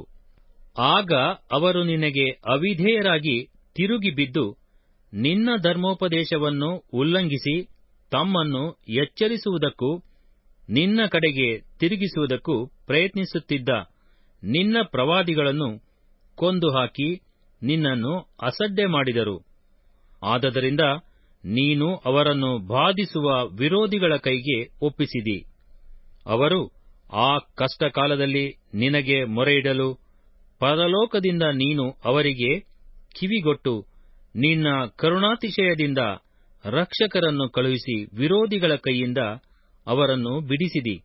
ಉಪಶಮನವನ್ನು ಪಡೆದ ಮೇಲೆ ಅವರು ತಿರುಗಿ ದ್ರೋಹಿಗಳಾಗಿ ನಡೆಯುತ್ತಿರುವುದನ್ನು ನೀನು ಕಂಡು ಅವರ ಮೇಲೆ ದೊರೆತನ ನಡೆಸತಕ್ಕ ವೈರಿಗಳ ಕೈಗೆ ಅವರನ್ನು ಒಪ್ಪಿಸಿದಿ. ಆಗ ಅವರು ಪಶ್ಚಾತ್ತಾಪಪಟ್ಟು ಕೂಗಿಕೊಳ್ಳಲು ಪರಲೋಕದಿಂದ ನೀನು ಕೇಳಿ ನಿನ್ನ ಕರುಣಾತಿಶಯದಿಂದ ಅವರನ್ನು ಅನೇಕಾವರ್ತಿ ರಕ್ಷಿಸಿ ನನ್ನ ಧರ್ಮೋಪದೇಶಕ್ಕೆ ಪುನಃ ಮನಗೊಟ್ಟು ಬನ್ನಿರಿ ಎಂದು ಎಷ್ಟೋ ಖಂಡಿತವಾಗಿ ಎಚ್ಚರಿಸಿದಿ. ಆದರೂ ಅವರು ಲಾಲಿಸದೆ ಗರ್ವಿಗಳು, ನಿನ್ನ ಆಜ್ಞೆಗಳಿಗೆ ಅವಿಧೇಯರೂ ಆದರು. ಕೈಕೊಳ್ಳುವ ಮನುಷ್ಯನಿಗೆ ಜೀವಾಧಾರವಾಗಿರುವ ನಿನ್ನ ವಿಧಿ ನ್ಯಾಯಗಳನ್ನು ಮೀರಿ ಪಾಪ ಮಾಡಿ ಹೆಗಲು ಕೊಡದೆ ಮೊಂಡ ಬಿದ್ದು ನಿನ್ನ ಮಾತನ್ನು ಕೇಳದೆ ಹೋದರು. ನೀನು ಅನೇಕ ವರ್ಷಗಳ ತನಕ ಅವರ ವಿಷಯದಲ್ಲಿ ತಾಳಿಕೊಂಡು ಪ್ರವಾದಿಗಳ ಮುಖಾಂತರ ಮಾತಾಡುತ್ತಿದ್ದ ನಿನ್ನ ಆತ್ಮನಿಂದ ಅವರನ್ನು ಎಷ್ಟು ಎಚ್ಚರಿಸುತ್ತಿದ್ದರೂ ಅವರು ಕಿವಿಗೊಡದೆ ಹೋದ ಮೇಲೆ ನೀನು ಅವರನ್ನು ಅನ್ಯ ದೇಶಗಳವರ ಕೈಗೆ ಒಪ್ಪಿಸಿಬಿಟ್ಟಿ. ಆದರೆ ನೀನು ದಯೆಯೂ ಕನಿಕರವೂ ಉಳ್ಳ ದೇವರಾಗಿರುವುದರಿಂದ ನಿನ್ನ ಮಹಾಕೃಪಾನುಸಾರವಾಗಿ ಅವರನ್ನು ನಾಶ ಮಾಡಿಬಿಡಲಿಲ್ಲ, ಕೈಬಿಡಲೂ ಇಲ್ಲ. ನಮ್ಮ ದೇವರೇ, ಮಹೋನ್ನತನೂ ಪರಾಕ್ರಮಿಯೂ ಭಯಂಕರನೂ ಆಗಿರುವಾತನೇ, ಕೃಪಾವಾಗ್ದಾನಗಳನ್ನು ನೆರವೇರಿಸುವ ದೇವರೇ, ಅಶ್ಶೂರದ ರಾಜರ ಕಾಲದಿಂದ ಇಂದಿನವರೆಗೆ ನಮ್ಮ ಅರಸರಿಗೂ ಪ್ರಭುಗಳಿಗೂ ಯಾಜಕರಿಗೂ ಪ್ರವಾದಿಗಳಿಗೂ ಹಿರಿಯರಿಗೂ ನಿನ್ನ ಎಲ್ಲಾ ಪ್ರಜೆಗಳಿಗೂ ಪ್ರಾಪ್ತವಾದ ಕಷ್ಟವು ಅಲ್ಪವು ಎಂದೆಣಿಸಬೇಡ. ನೀನು ನಮ್ಮ ಮೇಲೆ ಎಷ್ಟು ಕೇಡನ್ನು ಬರಮಾಡಿದರೂ ನೀನು ಧರ್ಮಸ್ವರೂಪನೇ, ನೀನು ಸತ್ಯವನ್ನೇ ನಡೆಸಿದಿ. ನಾವಾದರೋ ದುಷ್ಟರು, ನಮ್ಮ ಅರಸರು, ಪ್ರಭುಗಳು, ಯಾಜಕರು, ಹಿರಿಯರು ನಿನ್ನ ಧರ್ಮೋಪದೇಶವನ್ನು ಅನುಸರಿಸಲಿಲ್ಲ, ನಿನ್ನ ಆಜ್ಞೆಗಳಿಗೆ ಕಿವಿಗೊಡಲಿಲ್ಲ. ನೀನು ಎಚ್ಚರಿಸಿ ಹೇಳಿದ ಮಾತುಗಳನ್ನು ಲಕ್ಷಿಸಲಿಲ್ಲ. ಅವರು ಸ್ವರಾಜ್ಯದಲ್ಲಿದ್ದುಕೊಂಡು ನೀನು ದಯಪಾಲಿಸಿದ ಸಮೃದ್ಧಿಯನ್ನು ಅನುಭವಿಸುತ್ತಾ ನಿನ್ನ ಅನುಗ್ರಹದಿಂದ ದೊರಕಿದ ಸಾರವುಳ್ಳ ವಿಸ್ತಾರ ದೇಶದಲ್ಲಿ ವಾಸಿಸುತ್ತಾ ಇರುವಾಗ ನಿನ್ನನ್ನು ಸೇವಿಸದೆಯೂ ತಮ್ಮ ದುಷ್ಕೃತ್ಯಗಳನ್ನು ಬಿಡದೆಯೂ ಇದ್ದದರಿಂದಲೇ ನಾವು ಈಗ ದಾಸರಾಗಿದ್ದೇವೆ. ನೀನು ನಮ್ಮ ಪಿತೃಗಳಿಗೆ ಇದರ ಉತ್ಪನ್ನವನ್ನೂ ಸಮೃದ್ಧಿಯನ್ನು ಅನುಭವಿಸಿರಿ ಎಂದು ಹೇಳಿಕೊಟ್ಟ ದೇಶದಲ್ಲೇ ನಾವು ದಾಸರಾಗಿರಬೇಕಾಗಿದೆ. ನಮ್ಮ ಪಾಪಗಳ ನಿಮಿತ್ತವಾಗಿ ನಿನ್ನಿಂದ ನಮ್ಮ ಮೇಲೆ ನೇಮಿಸಲ್ಪಟ್ಟ ರಾಜರಿಗೆ ಈ ದೇಶದ ಹೇರಳವಾದ ಹುಟ್ಟುವಳಿಯು ಹೋಗುತ್ತದೆ. ನಮ್ಮ ಕಾಯಗಳ ಮೇಲೆಯೂ ಪಶುಗಳ ಮೇಲೆಯೂ ಅವರು ಅಧಿಕಾರ ನಡೆಸುತ್ತಾರೆ. ನಾವು ಮಹಾಸಂಕಟದಲ್ಲಿರುತ್ತೇವೆ, ಅಯ್ಯೋ ಎಂದು ಪ್ರಾರ್ಥಿಸಿದರು. ನೆಹಮೀಯ ಅಧ್ಯಾಯ 10. ಮತಾಸಕ್ತರ ಪ್ರತಿಜ್ಞೆ. ಈ ಎಲ್ಲಾ ಕಾರಣಗಳಿಂದ ನಾವು ಲೇಖನ ರೂಪವಾದ ಪ್ರತಿಜ್ಞೆಯನ್ನು ಮಾಡಿದೆವು. ಅದಕ್ಕೆ ನಮ್ಮ ಪ್ರಭುಗಳು, ಲೇವಿಯರು, ಯಾಜಕರು ಸಹಿ ಮಾಡಿ ಮುದ್ರೆ ಹಾಕಿದರು. ಸಹಿ ಮಾಡಿದವರು ಹಕಲ್ಯನ ಮಗನಾದ ನೆಹೆಮೀಯನೆಂಬ ದೇಶಾಧಿಪತಿಯೂ, ಚಿದ್ಕೀಯ, ಸೆರಾಯ, ಅಜರ್ಯ, ಯೆರೆಮೀಯ, ಪಶ್ಹೂರ್, ಅಮರ್ಯ, ಮಲ್ಕೀಯ, Hattush, ಶೆಬನ್ಯ, Malluch, Harim, ಮೆರೆಮೋತ್, Obadiah, Daniel, ಗಿನ್ನೆತೋನ್, ಬಾರೂಕ್, Meshullam, ಅಬೀಯ, ಮೀಯಾಮೀನ್, Maaziah, ಬಿಲ್ಗೆ, Shemaiah ಎಂಬ ಯಾಜಕರು. ಲೇವಿಯರಲ್ಲಿ ಅಜನ್ಯನ ಮಗನಾದ ಯೇಷೂವ, ಹೇನಾದಾದ್ ವಂಶದವನಾದ ಬಿನ್ನೋಯ್, ಕದ್ಮೀಯೇಲ್ ಎಂಬವರು. ಇವರ ಬಂಧುಗಳಾದ Shebaniah, Hodiah, Kelita, Pelaiah, Hanan, Mica, Rehob, Hashabiah, Zaccur, Sherebiah, Shebaniah, Hodiah, Bani, Beninu ಎಂಬವರು. ಜನ ಪ್ರಧಾನರಲ್ಲಿ Parosh, Pahath, Moab, Elam, Zattu, Bani, Bunni, Azgad, Bebai, Adonijah, Bigvai, Adin, Ater, Hezekiah, Azzur, Hodiah, Hashum, Bezai, Hariph, Anathoth, Nebai, Magpiash, Meshullam, Hezir, Meshezabeel, Zadok, Jaddua, Pelatiah, Hanan, Anaiah, Hoshea, Hananiah, Hasshub, Hallohesh, Pileha, Shobek, Rehum, Hashabnah, Maaseiah, Ahiah, Hanan, Anan, Malluch, Harim, Baanah ಎಂಬವರು. ಯಾಜಕರು, ಲೇವಿಯರು, ದ್ವಾರಪಾಲಕರು, ಗಾಯಕರು, ದೇವಸ್ಥಾನದಾಸರು, ಉಳಿದ ಜನರು ಇವರಲ್ಲಿ ದೇವರ ಧರ್ಮೋಪದೇಶದ ನಿಮಿತ್ತವಾಗಿ ಅನ್ಯದೇಶದವರ ಗೊಡವೆಯನ್ನು ತೊರೆದು ಬಿಟ್ಟವರು. ತಮ್ಮ ತಮ್ಮ ಹೆಂಡತಿಯರು, ಗ್ರಹಿಸಶಕ್ತರಾದ ಗಂಡು ಹೆಣ್ಣು ಮಕ್ಕಳು ಇವರೊಡನೆ ಬಂದು ಮುಖಂಡರಾದ ತಮ್ಮ ಸಹೋದರರನ್ನು ಕೂಡಿಕೊಂಡು ತಾವು ದೇವರ ಸೇವಕನಾದ ಮೋಶೆಯ ಮುಖಾಂತರ ಕೊಡಲ್ಪಟ್ಟ ದೇವರ ಧರ್ಮೋಪದೇಶವನ್ನು ಅನುಸರಿಸಿ ತಮ್ಮ ಕರ್ತನಾದ ಯೆಹೋವನ ಎಲ್ಲಾ ಆಜ್ಞಾ ವಿಧಿನಿಯಮಗಳನ್ನು ಕೈಕೊಂಡು ನಡೆಯುವುದಾಗಿ ಆಣೆಯಿಟ್ಟು ಪ್ರಮಾಣ ಮಾಡಿದರು. ಹೇಗೆಂದರೆ, ದೇಶ ನಿವಾಸಿಗಳಿಗೆ ನಮ್ಮ ಹೆಣ್ಣುಗಳನ್ನು ಕೊಡುವುದಿಲ್ಲ, ನಮ್ಮ ಮಕ್ಕಳಿಗೋಸ್ಕರ ಅವರಿಂದ ಹೆಣ್ಣು ತೆಗೆದುಕೊಳ್ಳುವುದಿಲ್ಲ, ದೇಶ ನಿವಾಸಿಗಳು ಮಾರುವುದಕ್ಕೋಸ್ಕರ ತರುವ ಯಾವ ಸರಕುಗಳನ್ನು, ಧಾನ್ಯವನ್ನು ಸಬ್ಬತ್ ಮೊದಲಾದ ಪರಿಶುದ್ಧ ದಿನಗಳಲ್ಲಿ ಕೊಂಡುಕೊಳ್ಳುವುದಿಲ್ಲ. ಪ್ರತಿಯೊಂದು 7ನೆಯ ವರುಷ ಭೂಮಿಯ ಸಾಗುವಳಿಯನ್ನು, ಹೆರರು ಕೊಡಬೇಕಾದ ಸಾಲವನ್ನು ಬಿಟ್ಟುಬಿಡುತ್ತೇವೆ.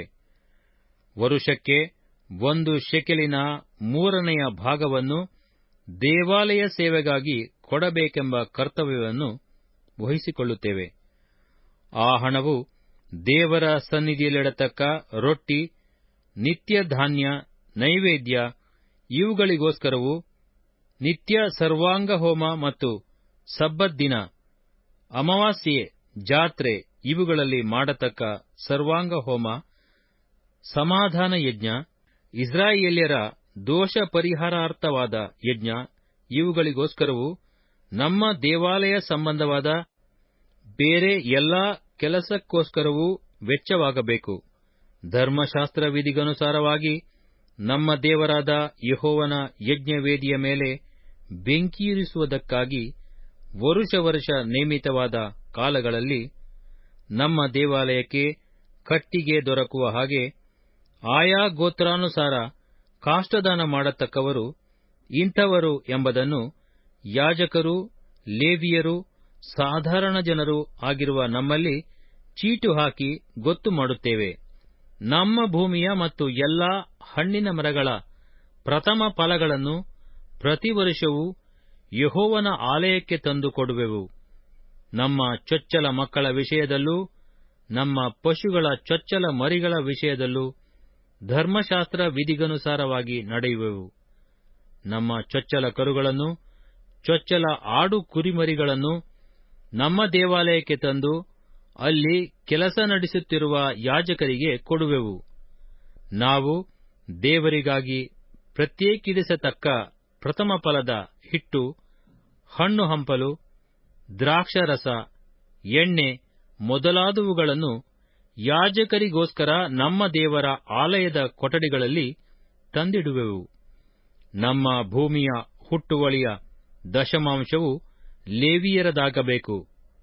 ಲೇವಿಯರು ತಾವೇ ಬಂದು ತಮ್ಮ ಸಾಗುವಳಿಯ ಊರುಗಳಲ್ಲಿ ಅದನ್ನು ಕೂಡಿಸಬೇಕು. ಅವರು ದಶಮಾಂಶವನ್ನು ಕೂಡಿಸುವಾಗ ಆರೋನನ ವಂಶದವನಾದ ಯಾಜಕನೊಬ್ಬನು ಅವರ ಸಂಗಡ ಇರಬೇಕು. ಲೇವಿಯರು ತಮಗೆ ದೊರಕಿದ ಭಾಗದ ದಶಮಾಂಶವನ್ನು ದೇವಾಲಯದ ಭಂಡಾರದ ಕೊಠಡಿಗಳಲ್ಲಿಡಬೇಕು. ಇಸ್ರಾಯೇಲ್ಯರು, ಲೇವಿಯರು ಧಾನ್ಯ, ದ್ರಾಕ್ಷಾರಸ, ಎಣ್ಣೆ ಇವುಗಳಲ್ಲಿ ದೇವರಿಗೋಸ್ಕರ ಪ್ರತ್ಯೇಕಿಸತಕ್ಕ ಭಾಗಗಳನ್ನು ತಂದು ಸೇವೆ ನಡೆಸುತ್ತಿರುವ ಯಾಜಕರು, ದ್ವಾರಪಾಲಕರು, ಗಾಯಕರು ಇವರು ಪವಿತ್ರಾಲಯದ ಪಾತ್ರೆಗಳು ಇರುವ ಕೊಠಡಿಗಳಲ್ಲಿ ಇಡಬೇಕು. ನಮ್ಮ ದೇವರ ಆಲಯವನ್ನು ಎಂದೂ ಅಲಕ್ಷ್ಯ ಮಾಡುವುದಿಲ್ಲ ಎಂದು ಬರೆದುಕೊಟ್ಟರು. ನೆಹೆಮೀಯ ಅಧ್ಯಾಯ 11. ನೆಹೆಮೀಯನ ಚರಿತ್ರೆಯ ಪೂರಣೆ. ಯೆರೂಸಲೇಮಿನಲ್ಲಿಯೂ ಯೆಹೂದ ದೇಶದ ಬೇರೆ ಪಟ್ಟಣಗಳಲ್ಲಿಯೂ ವಾಸಿಸುತ್ತಿದ್ದವರ ಪಟ್ಟಿ. ಇಸ್ರಾಯೇಲ್ಯರ ಪ್ರಭುಗಳು ಮಾತ್ರ ಯೆರೂಸಲೇಮಿನಲ್ಲಿ ವಾಸಿಸುತ್ತಿದ್ದರು. ಉಳಿದ ಜನರೊಳಗೆ 10 ಮಂದಿಯಲ್ಲಿ 9 ಮಂದಿ ತಮ್ಮ ತಮ್ಮ ಊರುಗಳಲ್ಲಿದ್ದುಕೊಂಡು ಒಬ್ಬನು ಪವಿತ್ರ ನಗರವಾಗಿರುವ ಯೆರೂಸಲೇಮಿನಲ್ಲಿ ವಾಸಿಸುವುದಕ್ಕಾಗಿ ಅಲ್ಲಿಗೆ ಬರುವಂತೆ ಚೀಟು ಹಾಕಿ ಗೊತ್ತು ಮಾಡಿದರು.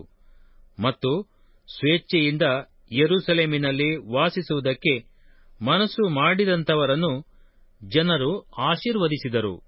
ಯೆರೂಸಲೇಮಿನಲ್ಲಿ ವಾಸಿಸುತ್ತಿದ್ದ ಯೆಹೂದ ಸಂಸ್ಥಾನ ಪ್ರಧಾನರ ಪಟ್ಟಿ.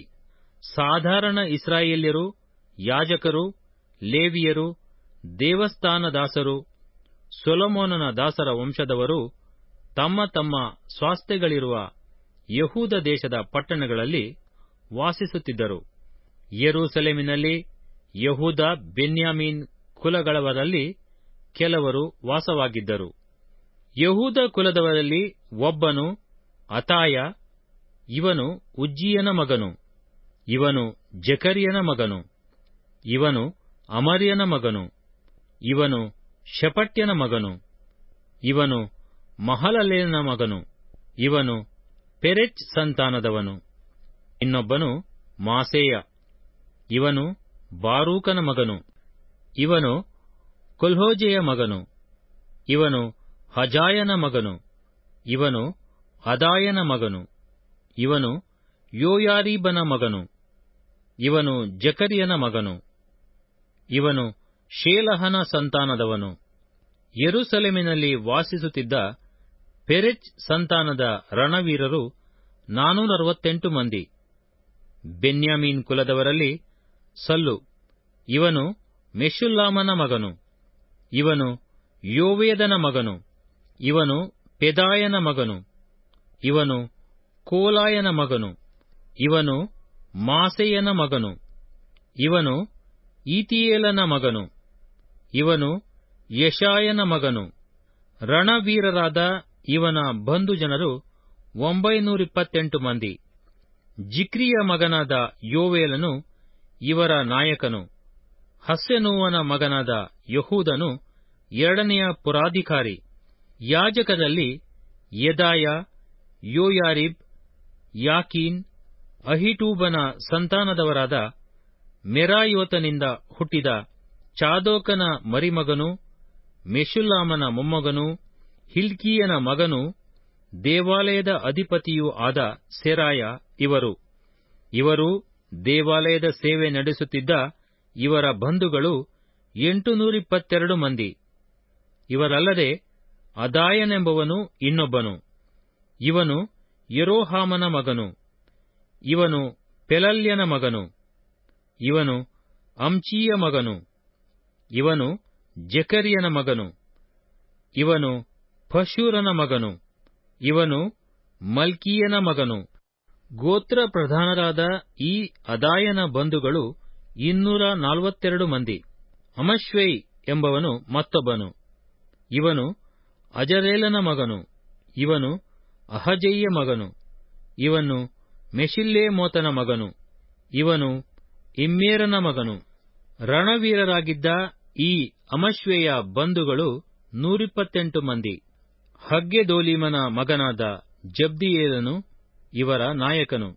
ಲೇವಿಯರಲ್ಲಿ ಹಶ್ಚೂಬನ ಮಗನು, ಅಜ್ರೀಕಾಮನ ಮೊಮ್ಮಗನು, ಹಷಬ್ಯನ ಮರಿಮಗನು, ಬುನ್ನಿ ವಂಶದವನೂ ಆದ ಶೆಮಾಯನು, ಲೇವಿಗೋತ್ರ ಪ್ರಧಾನರಲ್ಲಿ ದೇವಾಲಯದ ಲೌಕಿಕ ಕಾರ್ಯಗಳ ಮೇಲ್ವಿಚಾರಕರಾದ ಶಬ್ಬೆತೈ, ಯೋಜಾಬಾದ್ ಎಂಬವರು, ಮೀಕನ ಮಗನು, ಜಬ್ದಿಯ ಮೊಮ್ಮಗನು, ಆಸಾಫನ ಮರಿಮಗನು, ಪ್ರಾರ್ಥನಾ ಸಮಯದಲ್ಲಿ ಕೃತಜ್ಞತಾಸ್ತುತಿ ಮಾಡಿರಿ ಎಂದು ಹೇಳಿ ಭಜಕರನ್ನು ನಡೆಸುತ್ತಿದ್ದ ಮತ್ತನ್ಯ, ತನ್ನ ಬಂಧುಗಳಲ್ಲಿ ದ್ವಿತೀಯ ಸ್ಥಾನದವನಾದ ಬಕ್ಬುಕ್ಯ, ಶಮ್ಮುವನ ಮಗನು, ಗಾಲಲನ ಮೊಮ್ಮಗನು, ಯದೂತೂತನ ಮರಿಮಗನೂ ಆದ ಅಬ್ದ ಎಂಬವರು, ಪರಿಶುದ್ಧ ನಗರದಲ್ಲಿದ್ದ ಎಲ್ಲಾ ಲೇವಿಯರು 284 ಮಂದಿ.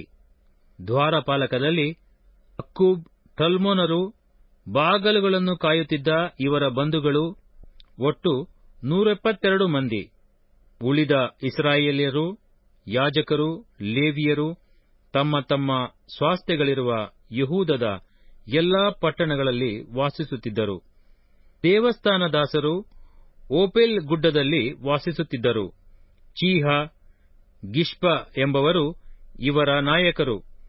ದೇವಾಲಯ ಸೇವಾ ಸಂಬಂಧದಲ್ಲಿ ಗಾಯಕರಾದ ಆಸಾಫ್ಯರಿಗೆ ಸೇರಿದ ಬಾನಿಯ ಮಗನು, ಹಷಬ್ಯನ ಮೊಮ್ಮಗನು, ಮತ್ತನ್ಯನ ಮರಿಮಗನು, ಮೀಕನ ವಂಶದವನೂ ಆದ ಉಜ್ಜಿಯು ಯೆರೂಸಲೇಮಿನಲ್ಲಿದ್ದ ಲೇವಿಯರ ನಾಯಕನು. ಇವರ ಮತ್ತು ಗಾಯಕರ ಅನುದಿನದ ಕರ್ತವ್ಯಾಂಶಗಳ ವಿಷಯವಾಗಿ ರಾಜನಿಯಮವಿತ್ತು.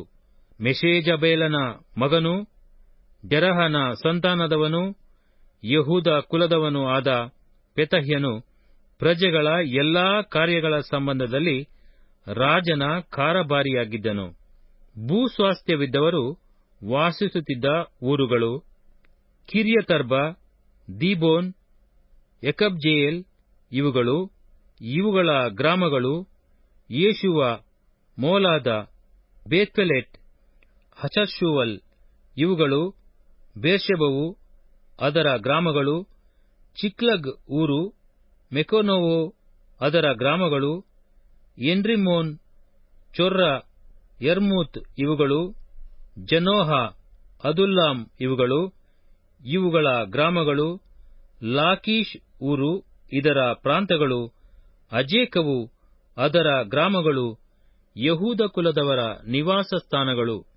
ಅವರು ಬೇರ್ಷೆಬದಿಂದ ಹಿನ್ನೋಮ್ ತಗ್ಗಿನವರೆಗೂ ವಾಸಿಸುತ್ತಿದ್ದರು.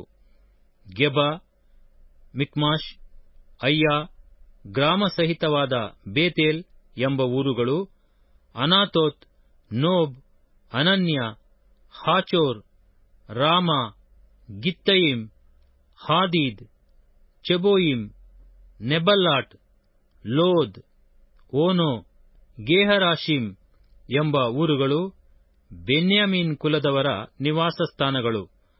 ಲೇವಿಯರಲ್ಲಿ ಕೆಲವು ವರ್ಗಗಳವರು ಯಹೂದ್ಯರಲ್ಲಿಯೂ ಕೆಲವರು ಬೆನ್ಯಾಮೀನ್ಯರಲ್ಲಿಯೂ ವಾಸಿಸುತ್ತಿದ್ದರು. ನೆಹಮೀಯ ಅಧ್ಯಾಯ 12. ಯಾಜಕರ ಮತ್ತು ಲೇವಿಯರ ಪಟ್ಟಿಗಳು.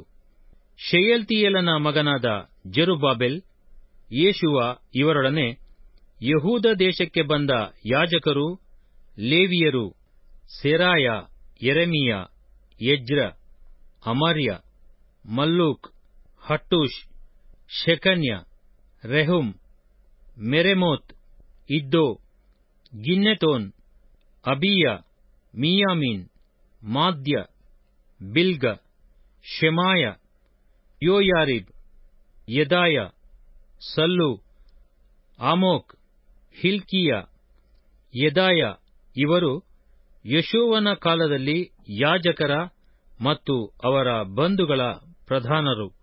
ಲೇವಿಯರು ಯೆಷೂವ, ಬಿನ್ನೋಯ್, ಕದ್ಮೀಯೇಲ್, ಶೇರೇಬ್ಯ, ಯೆಹೂದ, ಮತ್ತನ್ಯ ಇವರು.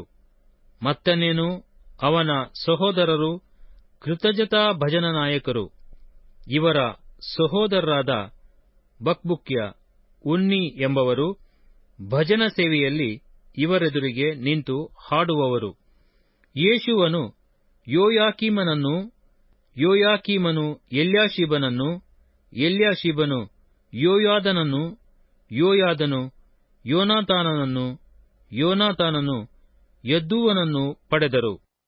ಯೋಯಾಕೀಮನ ಕಾಲದಲ್ಲಿ ಯಾಜಕರಾಗಿದ್ದ ಗೋತ್ರ ಪ್ರಧಾನರು ಸೆರಾಯನ ಗೋತ್ರದ ಮೆರಾಯ, ಯೆರೆಮೀಯನ ಗೋತ್ರದ ಹನನ್ಯ, ಎಜ್ರನ ಗೋತ್ರದ ಮೆಷುಲ್ಲಾಮ್, ಅಮರ್ಯನ ಗೋತ್ರದ ಯೆಹೋಹಾನಾನ್, ಮಲ್ಲೂಕಿಯ ಗೋತ್ರದ ಯೋನಾತಾನ್, ಶಬನ್ಯನ ಗೋತ್ರದ ಯೋಸೇಫ್, ಹಾರಿಮನ ಗೋತ್ರದ ಅದ್ನ, ಮೆರಾಯೋತನ ಗೋತ್ರದ ಹೆಲ್ಕೈ, ಇದ್ದೋವಿನ ಗೋತ್ರದ ಜಕರ್ಯ, ಗಿನ್ನೆತೋನನ ಗೋತ್ರದ ಮೆಷುಲ್ಲಾಮ್, ಅಬೀಯನ ಗೋತ್ರದ ಜಿಕ್ರಿ, ಮಿನ್ಯಾಮೀನನ ಮತ್ತು ಮೇವದ್ಯನ ಗೋತ್ರದ ಪಿಲ್ತೈ, ಬಿಲ್ಗಾ ಗೋತ್ರದ ಶಮ್ಮೂವ, ಶೆಮಾಯನ ಗೋತ್ರದ ಯೋಹಾನಾತಾನ್, ಯೋಯಾರಿಬನ ಗೋತ್ರದ ಮತ್ತೆನೈ, ಯೆದಾಯನ ಗೋತ್ರದ ಉಜ್ಜಿ, ಸಲ್ಲೈ ಗೋತ್ರದ ಕಲ್ಲೈ, ಆಮೋಕನ ಗೋತ್ರದ ಏಬೆರ್, ಹಿಲ್ಕೀಯನ ಗೋತ್ರದ ಹಷಬ್ಯ, ಯೆದಾಯನ ಗೋತ್ರದ ನೆತನೇಲ್ ಇವರು. ಎಲ್ಯಾಷೀಬ್, ಯೋಯಾದ, ಯೋಹಾನಾನ್, ಯದ್ದೂವ ಇವರ ಕಾಲಗಳಲ್ಲಿದ್ದ ಲೇವಿಯ ಗೋತ್ರ ಪ್ರಧಾನರ ಪಟ್ಟಿಯೂ ಪಾರಸಿಯನಾದ ದಾರ್ಯಾವೆಷ ರಾಜನ ಆಳಿಕೆಯವರೆಗಿದ್ದ ಯಾಜಕರ ಪಟ್ಟಿಯೂ ಉಂಟು. ಎಲ್ಯಾಷೀಬನ ಮೊಮ್ಮಗನಾದ ಯೋಹಾನನ ಕಾಲದವರೆಗಿದ್ದ ಲೇವಿಯ ಗೋತ್ರ ಪ್ರಧಾನರ ಪಟ್ಟಿಯು ಪೂರ್ವಕಾಲ ವೃತ್ತಾಂತವೆಂಬ ಗ್ರಂಥದಲ್ಲಿ ಬರೆದಿರುತ್ತದೆ. ಈ ಲೇವಿ ಗೋತ್ರ ಪ್ರಧಾನರಲ್ಲಿ ಯೇಷೂವನ ಮಗನೂ ಯೋಚಾದಾಕನ ಮೊಮ್ಮಗನೂ ಆದ ಯೋಯಾಕೀಮ್, ದೇಶಾಧಿಪತಿಯಾದ ನೆಹಮೀಯ, ಯಾಜಕನೂ ಧರ್ಮೋಪದೇಶಕನೂ ಆದ ಎಜ್ರ ಇವರ ಕಾಲದಲ್ಲಿದ್ದವರು ಹಷಬ್ಯ, ಶೇರೇಬ್ಯ, ಯೇಷೂವ, ಬಿನ್ನೋಯ್, ಕದ್ಮೀಯೇಲ್ ಇವರು. ದೇವರ ಮನುಷ್ಯನಾದ ದಾವೀದನ ಅಪ್ಪಣೆಯ ಮೇರೆಗೆ ಇವರೂ ಇವರ ಸಹೋದರರು ಸರತಿಗೆ ಎರಡೆರಡು ವರ್ಗಗಳಾಗಿ ಪರಸ್ಪರ ಹಾಡುತ್ತಾ ಕೀರ್ತನೆಯನ್ನು, ಕೃತಜ್ಞತಾಸ್ತುತಿಯನ್ನು ಮಾಡುತ್ತಿದ್ದರು. ಇವರಲ್ಲದೆ ಬಾಗಲುಗಳ ಬಳಿಯಲ್ಲಿದ್ದ ಉಗ್ರಾಣಗಳನ್ನು ಕಾಯತಕ್ಕ ದ್ವಾರಪಾಲಕರಾದ ಮತ್ತನ್ಯ, ಬಕ್ಬುಕ್ಯ, ಓಬದ್ಯ, ಮೆಷುಲ್ಲಾಮ್, ಟಲ್ಮೋನ್, ಅಕ್ಕೂಬ್ ಎಂಬವರು. ಪೌಳಿ ಗೋಡೆಯ ಪ್ರತಿಷ್ಠೆ. ಯೆರೂಸಲೇಮಿನ ಗೋಡೆಯನ್ನು ಪ್ರತಿಷ್ಠಿಸುವ ಸಮಯ ಬಂದಾಗ ಆಯಾ ಸ್ಥಳಗಳಲ್ಲಿದ್ದ ಲೇವಿಯರನ್ನು ಕೀರ್ತನಾ ಗಾಯನಗಳಿಂದಲೂ ತಾಳ, ಸ್ವರ, ಮಂಡಲ, ಕಿನ್ನರಿ ಇವುಗಳಿಂದಲೂ ಪ್ರತಿಷ್ಠೆಯ ಉತ್ಸವವನ್ನು ಆಚರಿಸುವುದಕ್ಕಾಗಿ ಯೆರೂಸಲೇಮಿಗೆ ಕರೆಯಿಸಿದರು. ಆಗ ಯೆರೂಸಲೇಮಿನ ಸುತ್ತಣ ಪ್ರಾಂತ್ಯಗಳಲ್ಲಿ ತಮಗೋಸ್ಕರ ಹಳ್ಳಿಗಳನ್ನು ಕಟ್ಟಿಕೊಂಡಿದ್ದ ಗಾಯಕ ಮಂಡಳಿಯವರು ಯೋರ್ದನ್ ಹೊಳೆಯ ತಗ್ಗು, ಯೆರೂಸಲೇಮಿನ ಸುತ್ತಣ ಪ್ರದೇಶ, ನೆಟೋಫಾತ್ಯರ ಗ್ರಾಮ, ಬೇತ್ಸ ಗಿಲ್ಗಾಲ್, ಗೆಬ ಮತ್ತು ಅಜ್ಮಾವೇತ್ ಊರುಗಳಿಗೆ ಸೇರಿರುವ ಹಳ್ಳಿಗಳು ಇವುಗಳಿಂದ ಕೂಡಿಬಂದರು.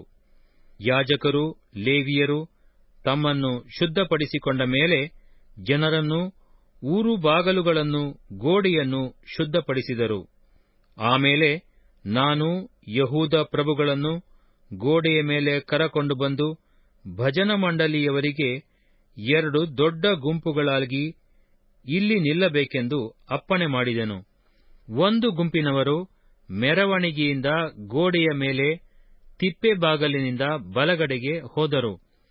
ಅವರ ಹಿಂದೆ ಯಹೂದ ಪ್ರಭುಗಳ ಅರ್ಧ ಜನರೊಡನೆ ಹೋಶಾಯನು, ತುತ್ತೂರಿ ಹಿಡಿದಿರುವ ಯಾಜಕರೊಡನೆ ಅಜರ್ಯ, ಎಜ್ರ, ಮೆಷುಲ್ಲಾಮ್, ಯಹೂದ, ಬೆನ್ಯಾಮೀನ್, ಶೆಮಾಯ, ಯೆರೆಮೀಯ ಎಂಬವರು, ಆಸಾಫ್ ಸಂತಾನದ ಜಕ್ಕೂರನಿಗೆ ಹುಟ್ಟಿದ ಮಿಕಾಯನ ವಂಶದವನು, ಮತ್ತನ್ಯನ ಮರಿಮಗನು, ಶಮಾಯನ ಮೊಮ್ಮಗನು, ಯೋನಾತಾನನ ಮಗನೂ ಆದ ಜಕರ್ಯನೂ, ದೇವರ ಮನುಷ್ಯನಾದ ದಾವೀದನ ವಾದ್ಯಗಳನ್ನು ಹಿಡಿದಿರುವ ಇವನ ಬಂಧುಗಳಾದ ಶೆಮಾಯ, ಅಜರೇಲ್, ಮಿಲಲೈ, ಗಿಲಲೈ, ಮಾಯೆ, ನೆತನೇಲ್, ಯಹೂದ, ಹನಾನಿ ಎಂಬವರು ಹೋದರು.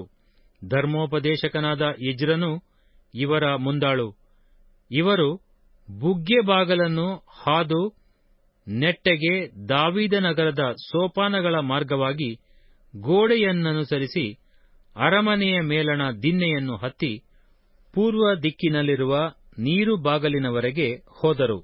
ಅವರನ್ನು ಎದುರುಗೊಳ್ಳುವ ಹಾಗೆ ಭಜನ ಮಂಡಲಿಯ ಎರಡನೆಯ ಗುಂಪಿನವರು, ನಾನು, ಉಳಿದ ಅರ್ಧ ಜನರು ಗೋಡೆಯ ಮೇಲೆ ಒಲೆ ಬುರುಜಿನಿಂದ ಅಗಲ ಗೋಡೆಯವರೆಗೂ, ಅಲ್ಲಿಂದ ಎಫ್ರಾಯೀಮ್ ಬಾಗಲು, ಯೆಷಾನಾ ಬಾಗಲು, ಮೀನು ಬಾಗಲು, ಹನನೇಲ್ ಬುರುಜು, ಹಮ್ಮೇಯ ಬುರುಜು ಇವುಗಳ ಮಾರ್ಗವಾಗಿ ಕುರಿ ಬಾಗಲಿನವರೆಗೂ ಹೋಗಿ ಸೆರೆಮನೆಯ ಬಾಗಲಿನ ಬಳಿಯಲ್ಲಿ ನಿಂತೆವು.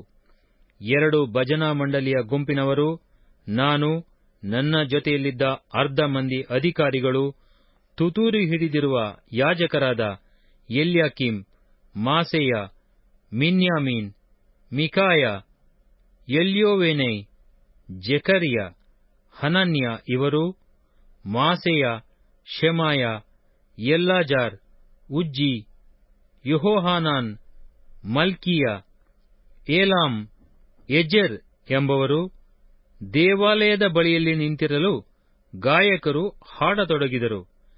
ಇಜ್ರಹ್ಯನು ಇವರ ನಾಯಕನು. ದೇವರು ತಮಗೆ ವಿಶೇಷಾನಂದವನ್ನುಂಟು ಮಾಡಿದ್ದರಿಂದ ಜನರು ಆ ದಿನದಲ್ಲಿ ಅನೇಕ ಯಜ್ಞಗಳನ್ನು ಸಮರ್ಪಿಸಿ ತಮ್ಮ ಹೆಂಡತಿ ಮಕ್ಕಳೊಡನೆ ಮಹೋತ್ಸವ ಮಾಡಿದರು. ಯೆರೂಸಲೇಮಿನ ಉತ್ಸವದ ಹರ್ಷಧ್ವನಿಯು ಬಹು ದೂರದವರೆಗೂ ಕೇಳಿಸಿತು. ದೇವಾಲಯ ಸೇವಕರ ಜೀವನಾಂಶದ ವ್ಯವಸ್ಥೆ. ಸೇವೆ ಮಾಡುತ್ತಿದ್ದ ಯಾಜಕರ ಮತ್ತು ಲೇವಿಯರ ವಿಷಯದಲ್ಲಿ ಯೆಹೂದ್ಯರಿಗೆ ಬಹು ಸಂತೋಷವುಂಟಾದದರಿಂದ ಆ ದಿನದಲ್ಲಿ ಅವರು ಧರ್ಮವಿಧಿಯ ಪ್ರಕಾರ ಆಯಾ ಊರುಗಳ ಭೂಮಿಯಿಂದ ಯಾಜಕರಿಗೂ ಲೇವಿಯರಿಗೂ ಸಿಕ್ಕತಕ್ಕ ಭಾಗಗಳನ್ನು, ಅಂದರೆ ದೇವರಿಗೋಸ್ಕರ ಪ್ರತ್ಯೇಕಿಸತಕ್ಕ ವಸ್ತು, ಪ್ರಥಮಫಲ, ದಶಮಾಂಶ ಇವುಗಳನ್ನು ಸಂಗ್ರಹ ಮಾಡತಕ್ಕ ಕೊಠಡಿಗಳ ಮೇಲೆ ಪಾರುಪತ್ಯಗಾರರನ್ನು ನೇಮಿಸಿದರು. ಆ ಯಾಜಕರು, ಲೇವಿಯರು ತಮ್ಮ ದೇವರ ಸೇವಾ ಸಂಬಂಧದಲ್ಲಿಯೂ ಶುದ್ಧೀಕರಣ ಸಂಬಂಧದಲ್ಲಿಯೂ ತಮ್ಮ ಕರ್ತವ್ಯವನ್ನು ಜಾಗರೂಕತೆಯಿಂದ ನೆರವೇರಿಸುತ್ತಿದ್ದರು. ಅವರಂತೆ ಗಾಯಕರು, ದ್ವಾರಪಾಲಕರು ಸಹ ದಾವೀದನಿಂದಲೂ ಅವನ ಮಗನಾದ ಸೊಲೊಮೋನನಿಂದಲೂ ಸ್ಥಾಪಿತವಾದ ಕ್ರಮಾನುಸಾರ ನಡೆಯುತ್ತಿದ್ದರು. ಗಾಯನ ಮಂಡಲಿಗಳು, ಕೃತಜ್ಞತಾ ಸ್ತುತಿಕೀರ್ತನೆಗಳ ದೇವಸೇವೆಯು ಪೂರ್ವಕಾಲದಲ್ಲಿ, ಅಂದರೆ ದಾವೀದನ ಮತ್ತು ಆಸಾಫನ ಕಾಲದಲ್ಲಿ ಇದ್ದವಷ್ಟೇ. ಜೆರುಬ್ಬಾಬೆಲ್, ನೆಹೆಮೀಯ ಇವರ ಕಾಲಗಳಲ್ಲಿ ಎಲ್ಲಾ ಇಸ್ರಾಯೇಲ್ಯರು ಗಾಯಕರಿಗೂ ದ್ವಾರಪಾಲಕರಿಗೂ ದಿನದಿನಕ್ಕೆ ಸಿಕ್ಕತಕ್ಕ ಭಾಗಗಳನ್ನು ಕೊಡುತ್ತಿದ್ದರು. ಇವರು ಅವುಗಳಲ್ಲಿ ದಶಮಾಂಶವನ್ನು ಲೇವಿಯರಿಗೂ, ಲೇವಿಯರು ತಮ್ಮ ದರದಲ್ಲಿ ದಶಮಾಂಶವನ್ನು ಆರೋನನ ಮಕ್ಕಳಿಗೂ ಕೊಡುತ್ತಿದ್ದರು. ನೆಹೆಮೀಯ ಅಧ್ಯಾಯ 13. ನೆಹೆಮೀಯನು ಎರಡನೆಯ ಸಾರಿ ಅಧಿಪತಿಯಾಗಿ ಬಂದು ಮತ ಸಂಬಂಧವಾಗಿ ವ್ಯವಸ್ಥೆ ಮಾಡಿದ್ದು. ಆ ಕಾಲದಲ್ಲಿ ಜನರ ಮುಂದೆ ಮೋಶೆಯ ಧರ್ಮಶಾಸ್ತ್ರ ಪಾರಾಯಣವು ನಡೆಯುತ್ತಿರಲಾಗಿ, ಅದರಲ್ಲಿ ಅಮ್ಮೋನಿಯರಾಗಲಿ ಮೋವಾಬ್ಯರಾಗಲಿ ದೇವರ ಸಭೆಯಲ್ಲಿ ಎಂದಿಗೂ ಸೇರಬಾರದು, ಯಾಕಂದರೆ ಅವರು ಇಸ್ರಾಯೇಲ್ಯರನ್ನು ಅನ್ನಪಾನಗಳೊಡನೆ ಎದುರುಗೊಳ್ಳಲಿಲ್ಲ. ಅವರನ್ನು ಶಪಿಸುವುದಕ್ಕಾಗಿ ಬಿಳಾಮನಿಗೆ ಹಣ ಕೊಟ್ಟು ಅವನನ್ನು ಕರೆಸಿದರು. ನಮ್ಮ ದೇವರಾದರೋ ಅವನಿಂದ ಶಾಪವನ್ನಲ್ಲ, ಆಶೀರ್ವಾದವನ್ನೇ ಹೇಳಿಸಿದನು ಎಂಬ ಮಾತು ಬರೆದಿರುವುದಾಗಿ ಕಂಡುಬಂತು. ಇಸ್ರಾಯೇಲ್ಯರು ಈ ಧರ್ಮವಿಧಿಯನ್ನು ಕೇಳಿದೊಡನೆ ಎಲ್ಲಾ ಮಿಶ್ರಜಾತಿಯವರನ್ನು ತಮ್ಮ ಮಧ್ಯದಿಂದ ಬೇರ್ಪಡಿಸಿದರು. ಇದಕ್ಕಿಂತ ಮೊದಲು ಯಾಜಕನಾದ ಎಲ್ಯಾಷೀಬನು ನಮ್ಮ ದೇವಾಲಯದ ಕೊಠಡಿಗಳ ಮೇಲ್ವಿಚಾರಕನಾಗಿ ನೇಮಿಸಲ್ಪಟ್ಟಿದ್ದನು. ಇವನು ಟೋಬೀಯನ ಬೀಗನಾಗಿದ್ದರಿಂದ ನೈವೇದ್ಯ ದ್ರವ್ಯ, ಧೂಪಪಾತ್ರೆ ಇವುಗಳನ್ನು, ಧಾನ್ಯ, ದ್ರಾಕ್ಷಾರಸ, ಎಣ್ಣೆ ಇವುಗಳ ದಶಮಾಂಶವನ್ನು ಲೇವಿಯ, ಗಾಯಕ, ದ್ವಾರಪಾಲಕ ಇವರಿಗೆ ಸಲ್ಲತಕ್ಕ ಪದಾರ್ಥಗಳನ್ನು, ಯಾಜಕರಿಗೋಸ್ಕರ ಪ್ರತ್ಯೇಕಿಸತಕ್ಕ ಪದಾರ್ಥಗಳನ್ನು ಇಡುವುದಕ್ಕಾಗಿ ಉಪಯೋಗವಾಗುತ್ತಿದ್ದ ಕೊಠಡಿಯನ್ನು ಅವನಿಗೋಸ್ಕರ ಸಿದ್ಧಮಾಡಿಸಿ ಕೊಟ್ಟಿದ್ದನು. ಬಾಬೆಲಿನ ಅರಸನಾದ ಅರ್ತಷಸ್ತನ 32ನೆಯ ವರುಷದಲ್ಲಿ ಅರಸನ ಬಳಿಗೆ ಹೋಗಿದ್ದೆನಾದ್ದರಿಂದ ಇದೆಲ್ಲಾ ನಡೆಯುವಾಗ ನಾನು ಯೆರೂಸಲೇಮಿನಲ್ಲಿರಲಿಲ್ಲ. ಕಾಲಾಂತರದಲ್ಲಿ ನಾನು ಅರಸನಿಂದ ಅಪ್ಪಣೆ ಪಡಕೊಂಡು ತಿರುಗಿ ಯೆರೂಸಲೇಮಿಗೆ ಬಂದಾಗ ಎಲ್ಯಾಷೀಬನು ಟೋಬೀಯನಿಗೋಸ್ಕರ ದೇವಾಲಯದ ಪ್ರಾಕಾರದೊಳಗೆ ಕೊಠಡಿಯನ್ನು ಸಿದ್ಧ ಮಾಡಿಕೊಟ್ಟಿದ್ದನ್ನು ನೋಡಿ ಈ ದುಷ್ಕೃತ್ಯದ ದೆಸೆಯಿಂದ ಬಹಳವಾಗಿ ವ್ಯಸನಗೊಂಡು ಟೋಬೀಯನ ಮನೆಯ ಸಾಮಾನುಗಳನ್ನು ಆ ಕೊಠಡಿಯಿಂದ ಹೊರಗೆ ಹಾಕಿಸಿ ಕೊಠಡಿಯನ್ನು ಶುದ್ಧಿ ಮಾಡುವುದಕ್ಕೆ ಅಪ್ಪಣೆ ಕೊಟ್ಟು, ಅದು ಶುದ್ಧವಾದ ಮೇಲೆ ದೇವಾಲಯದ ಪಾತ್ರೆ, ನೈವೇದ್ಯ, ದ್ರವ್ಯ, ಧೂಪ ಇವುಗಳನ್ನು ತಿರುಗಿ ಅಲ್ಲಿಡಿಸಿದೆನು. ಇದಲ್ಲದೆ ಲೇವಿಯರಿಗೆ ಸಲ್ಲತಕ್ಕ ಭಾಗಗಳು ಅವರಿಗೆ ಸಿಕ್ಕಲಿಲ್ಲವೆಂದು ಆರಾಧನೆ ನಡೆಸತಕ್ಕ ಲೇವಿಯರು, ಗಾಯಕರು ತಮ್ಮ ತಮ್ಮ ಭೂಸ್ವಾಸ್ಥ್ಯಗಳಿಗೆ ಹೋಗಿಬಿಟ್ಟರೆಂದು ನನಗೆ ಗೊತ್ತಾಯಿತು. ಇದರ ದೆಸೆಯಿಂದ ನಾನು ಅಧಿಕಾರಿಗಳೊಡನೆ ದೇವಾಲಯವನ್ನು ಅಲಕ್ಷ್ಯ ಮಾಡಿದ್ದೇಕೆ ಎಂಬುದಾಗಿ ವಾದಿಸಿ ಬಿಟ್ಟು ಹೋದವರನ್ನು ತಿರುಗಿ ಕರೆಸಿ ಅವರನ್ನು ಅವರವರ ಉದ್ಯೋಗಗಳಲ್ಲಿರಿಸಿದೆನು. ಆಗ ಎಲ್ಲಾ ಯೆಹೂದ್ಯರು ತಮ್ಮ ತಮ್ಮ ಧಾನ್ಯ, ದ್ರಾಕ್ಷಾರಸ, ಎಣ್ಣೆ ಇವುಗಳಲ್ಲಿ ದಶಮಾಂಶವನ್ನು ತಂದು ಭಂಡಾರಗಳಲ್ಲಿ ಹಾಕಿದರು. ಆಮೇಲೆ ಉಗ್ರಾಣಗಳನ್ನು ನೋಡುವುದಕ್ಕೋಸ್ಕರ ಯಾಜಕನಾದ ಶೆಲೆಮ್ಯ, ಲೇಖಕನಾದ ಚಾದೋಕ್, ಲೇವಿ ಕುಲದವನಾದ ಪೆದಾಯ ಇವರನ್ನು ಇವರ ಸಹಾಯಕ್ಕಾಗಿ ಜಕ್ಕೂರನ ಮಗನೂ ಮತ್ತನ್ಯನ ಮೊಮ್ಮಗನೂ ಆದ ಹಾನಾನನನ್ನು ನೇಮಿಸಿದನು. ಇವರೆಲ್ಲರೂ ನಂಬಿಗಸ್ತರೆಂದು ಹೆಸರುಗೊಂಡವರು. ತಮ್ಮ ಸಹೋದರರಿಗೆ ಸಿಕ್ಕತಕ್ಕದ್ದನ್ನು ಹಂಚಿಕೊಡುವುದು ಇವರ ಕರ್ತವ್ಯ. ನನ್ನ ದೇವರೇ, ಇದನ್ನು ನನ್ನ ಹಿತಕ್ಕಾಗಿ ನೆನಪು ಮಾಡಿಕೋ. ನಾನು ನನ್ನ ದೇವರ ಆಲಯದ ಮತ್ತು ಅದರ ಸೇವೆಯ ಸಂಬಂಧವಾಗಿ ಮಾಡಿದ ಭಕ್ತಿ ಕಾರ್ಯಗಳನ್ನು ನಿನ್ನ ಪುಸ್ತಕದಿಂದ ಅಳಿಸಿಬಿಡಬೇಡ. ಆ ಕಾಲದಲ್ಲಿ ಜನರು ಸಬ್ಬತ್ ದಿವಸ ಯಹೂದ ದೇಶದಲ್ಲಿ ತೊಟ್ಟಿಯೊಳಗೆ ದ್ರಾಕ್ಷೆ ತುಳಿಯುವುದನ್ನು, ಕಣದ ಕಾಳನ್ನು ಕೂಡಿಸಿ ಆ ಕಾಳು, ದ್ರಾಕ್ಷಾರಸ, ದ್ರಾಕ್ಷೆ, ಅಂಜೂರದ ಹಣ್ಣು ಈ ಮುಂತಾದವುಗಳನ್ನು ಕತ್ತೆಗಳ ಮೇಲೆ ಹೇರಿಕೊಂಡು ಆ ದಿನದಲ್ಲೇ ಯೆರೂಸಲೇಮಿಗೆ ತರುವುದನ್ನು ಕಂಡು ಅವರು ಆ ಆಹಾರ ಪದಾರ್ಥಗಳನ್ನು ಮಾರುವುದಕ್ಕೆ ಬಂದಾಗ ಅವರನ್ನು ಗದರಿಸಿದೆನು. ಇದಲ್ಲದೆ ದೇಶದಲ್ಲಿ ವಾಸಿಸುತ್ತಿದ್ದ ತೂರ್ಯರು ಮೀನು ಮುಂತಾದ ಸರಕುಗಳನ್ನು ತಂದು ಯಹೂದ್ಯರಿಗೆ ಸಬ್ಬತ್ ದಿನದಲ್ಲಿ ಯೆರೂಸಲೇಮಿನಲ್ಲೇ ಮಾರುತ್ತಿದ್ದರು.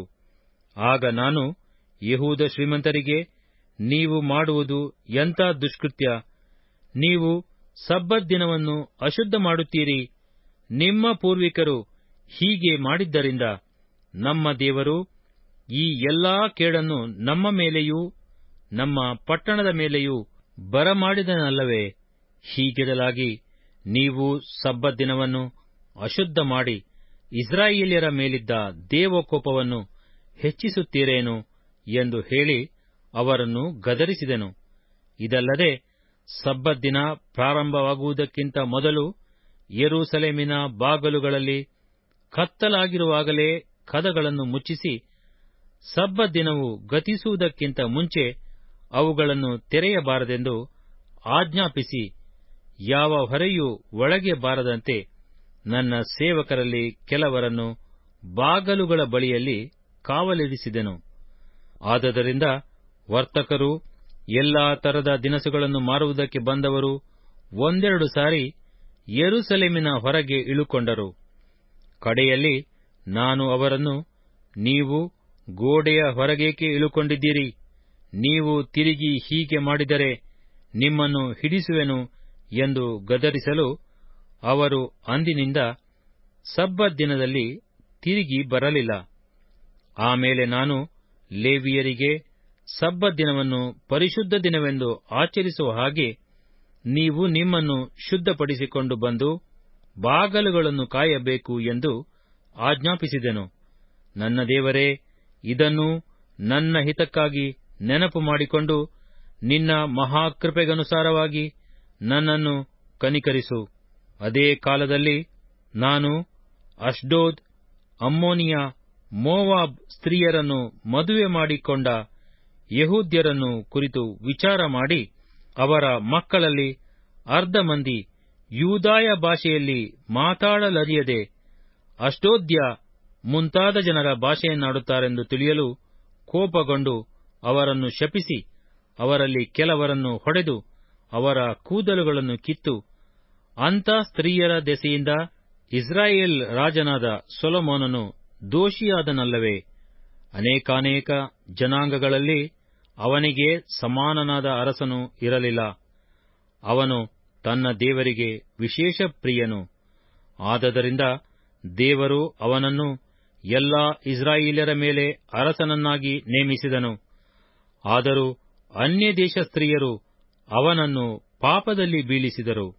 ಹೀಗಿರಲಾಗಿ ನೀವು ಅನ್ಯ ಸ್ತ್ರೀಯರನ್ನು ಮದುವೆ ಮಾಡಿಕೊಂಡು ಅದೇ ಘೋರವಾದ ದುಷ್ಟತ್ವವನ್ನು ನಡೆಸಿ ದೇವರಿಗೆ ದ್ರೋಹಿಗಳಾಗುವುದನ್ನು ನಾವು ಒಪ್ಪಿಕೊಳ್ಳಬೇಕೋ ಎಂದು ಅವರನ್ನು ಗದರಿಸಿ, ಅವರಿಂದ ಅನ್ಯರ ಮಕ್ಕಳಿಗೆ ಹೆಣ್ಣು ಕೊಡಬಾರದು, ನಿಮಗಾಗಲಿ ನಿಮ್ಮ ಮಕ್ಕಳಿಗಾಗಲಿ ಅವರಿಂದ ತರಲೂಬಾರದು ಎಂಬ ಧರ್ಮವಿಧಿಯನ್ನು ಕೈಕೊಳ್ಳುವುದಾಗಿ ದೇವರ ಹೆಸರಿನಲ್ಲಿ ಪ್ರಮಾಣ ಮಾಡಿಸಿದೆನು. ಮಹಾಯಾಜಕ ಎಲ್ಯಾಷೀಬನ ಮಗನಾದ ಯೋಯಾದನ ಮಕ್ಕಳಲ್ಲೊಬ್ಬರು ಹೊರೋನ್ಯನಾದ ಸನ್ಬಲ್ಲಟನಿಗೆ ಅಳಿಯನಾದುದರಿಂದ ಅವನನ್ನು ನನ್ನ ಸನ್ನಿಧಿಯಿಂದ ಓಡಿಸಿಬಿಟ್ಟೆನು. ನನ್ನ ದೇವರೇ, ಅವರು ಯಾಜಕತ್ವವನ್ನು, ಯಾಜಕರ ಮತ್ತು ಲೇವಿಯರ ಪ್ರತಿಜ್ಞೆಯನ್ನು ಹೊಲೆ ಮಾಡಿದ್ದಾರಲ್ಲ, ಇದನ್ನು ನೆನಪು ಮಾಡಿಕೋ. ನಾನು ಈ ಪ್ರಕಾರ ಅನ್ಯವಾದದ್ದನ್ನೆಲ್ಲ ತೆಗಿಸಿ ಅವರನ್ನು ಶುದ್ಧಪಡಿಸಿದನಲ್ಲದೆ, ಯಾಜಕರಲ್ಲಿಯೂ ಲೇವಿಯರಲ್ಲಿಯೂ ಪ್ರತಿಯೊಬ್ಬನಿಗಿರುವ ಕೆಲಸದ ವಿಷಯವಾಗಿಯೂ ನೇಮಿತ ಕಾಲಗಳಲ್ಲಿ ಸಲ್ಲತಕ್ಕ ಕಾಷ್ಠದಾನದ ಮತ್ತು ಪ್ರಥಮ ಫಲದ ವಿಷಯವಾಗಿಯೂ ಕ್ರಮಗಳನ್ನು ಏರ್ಪಡಿಸಿದೆನು. ನನ್ನ ದೇವರೇ, ನನ್ನ ಹಿತಕ್ಕಾಗಿ ಇದನ್ನು ನೆನಪು ಮಾಡಿಕೋ.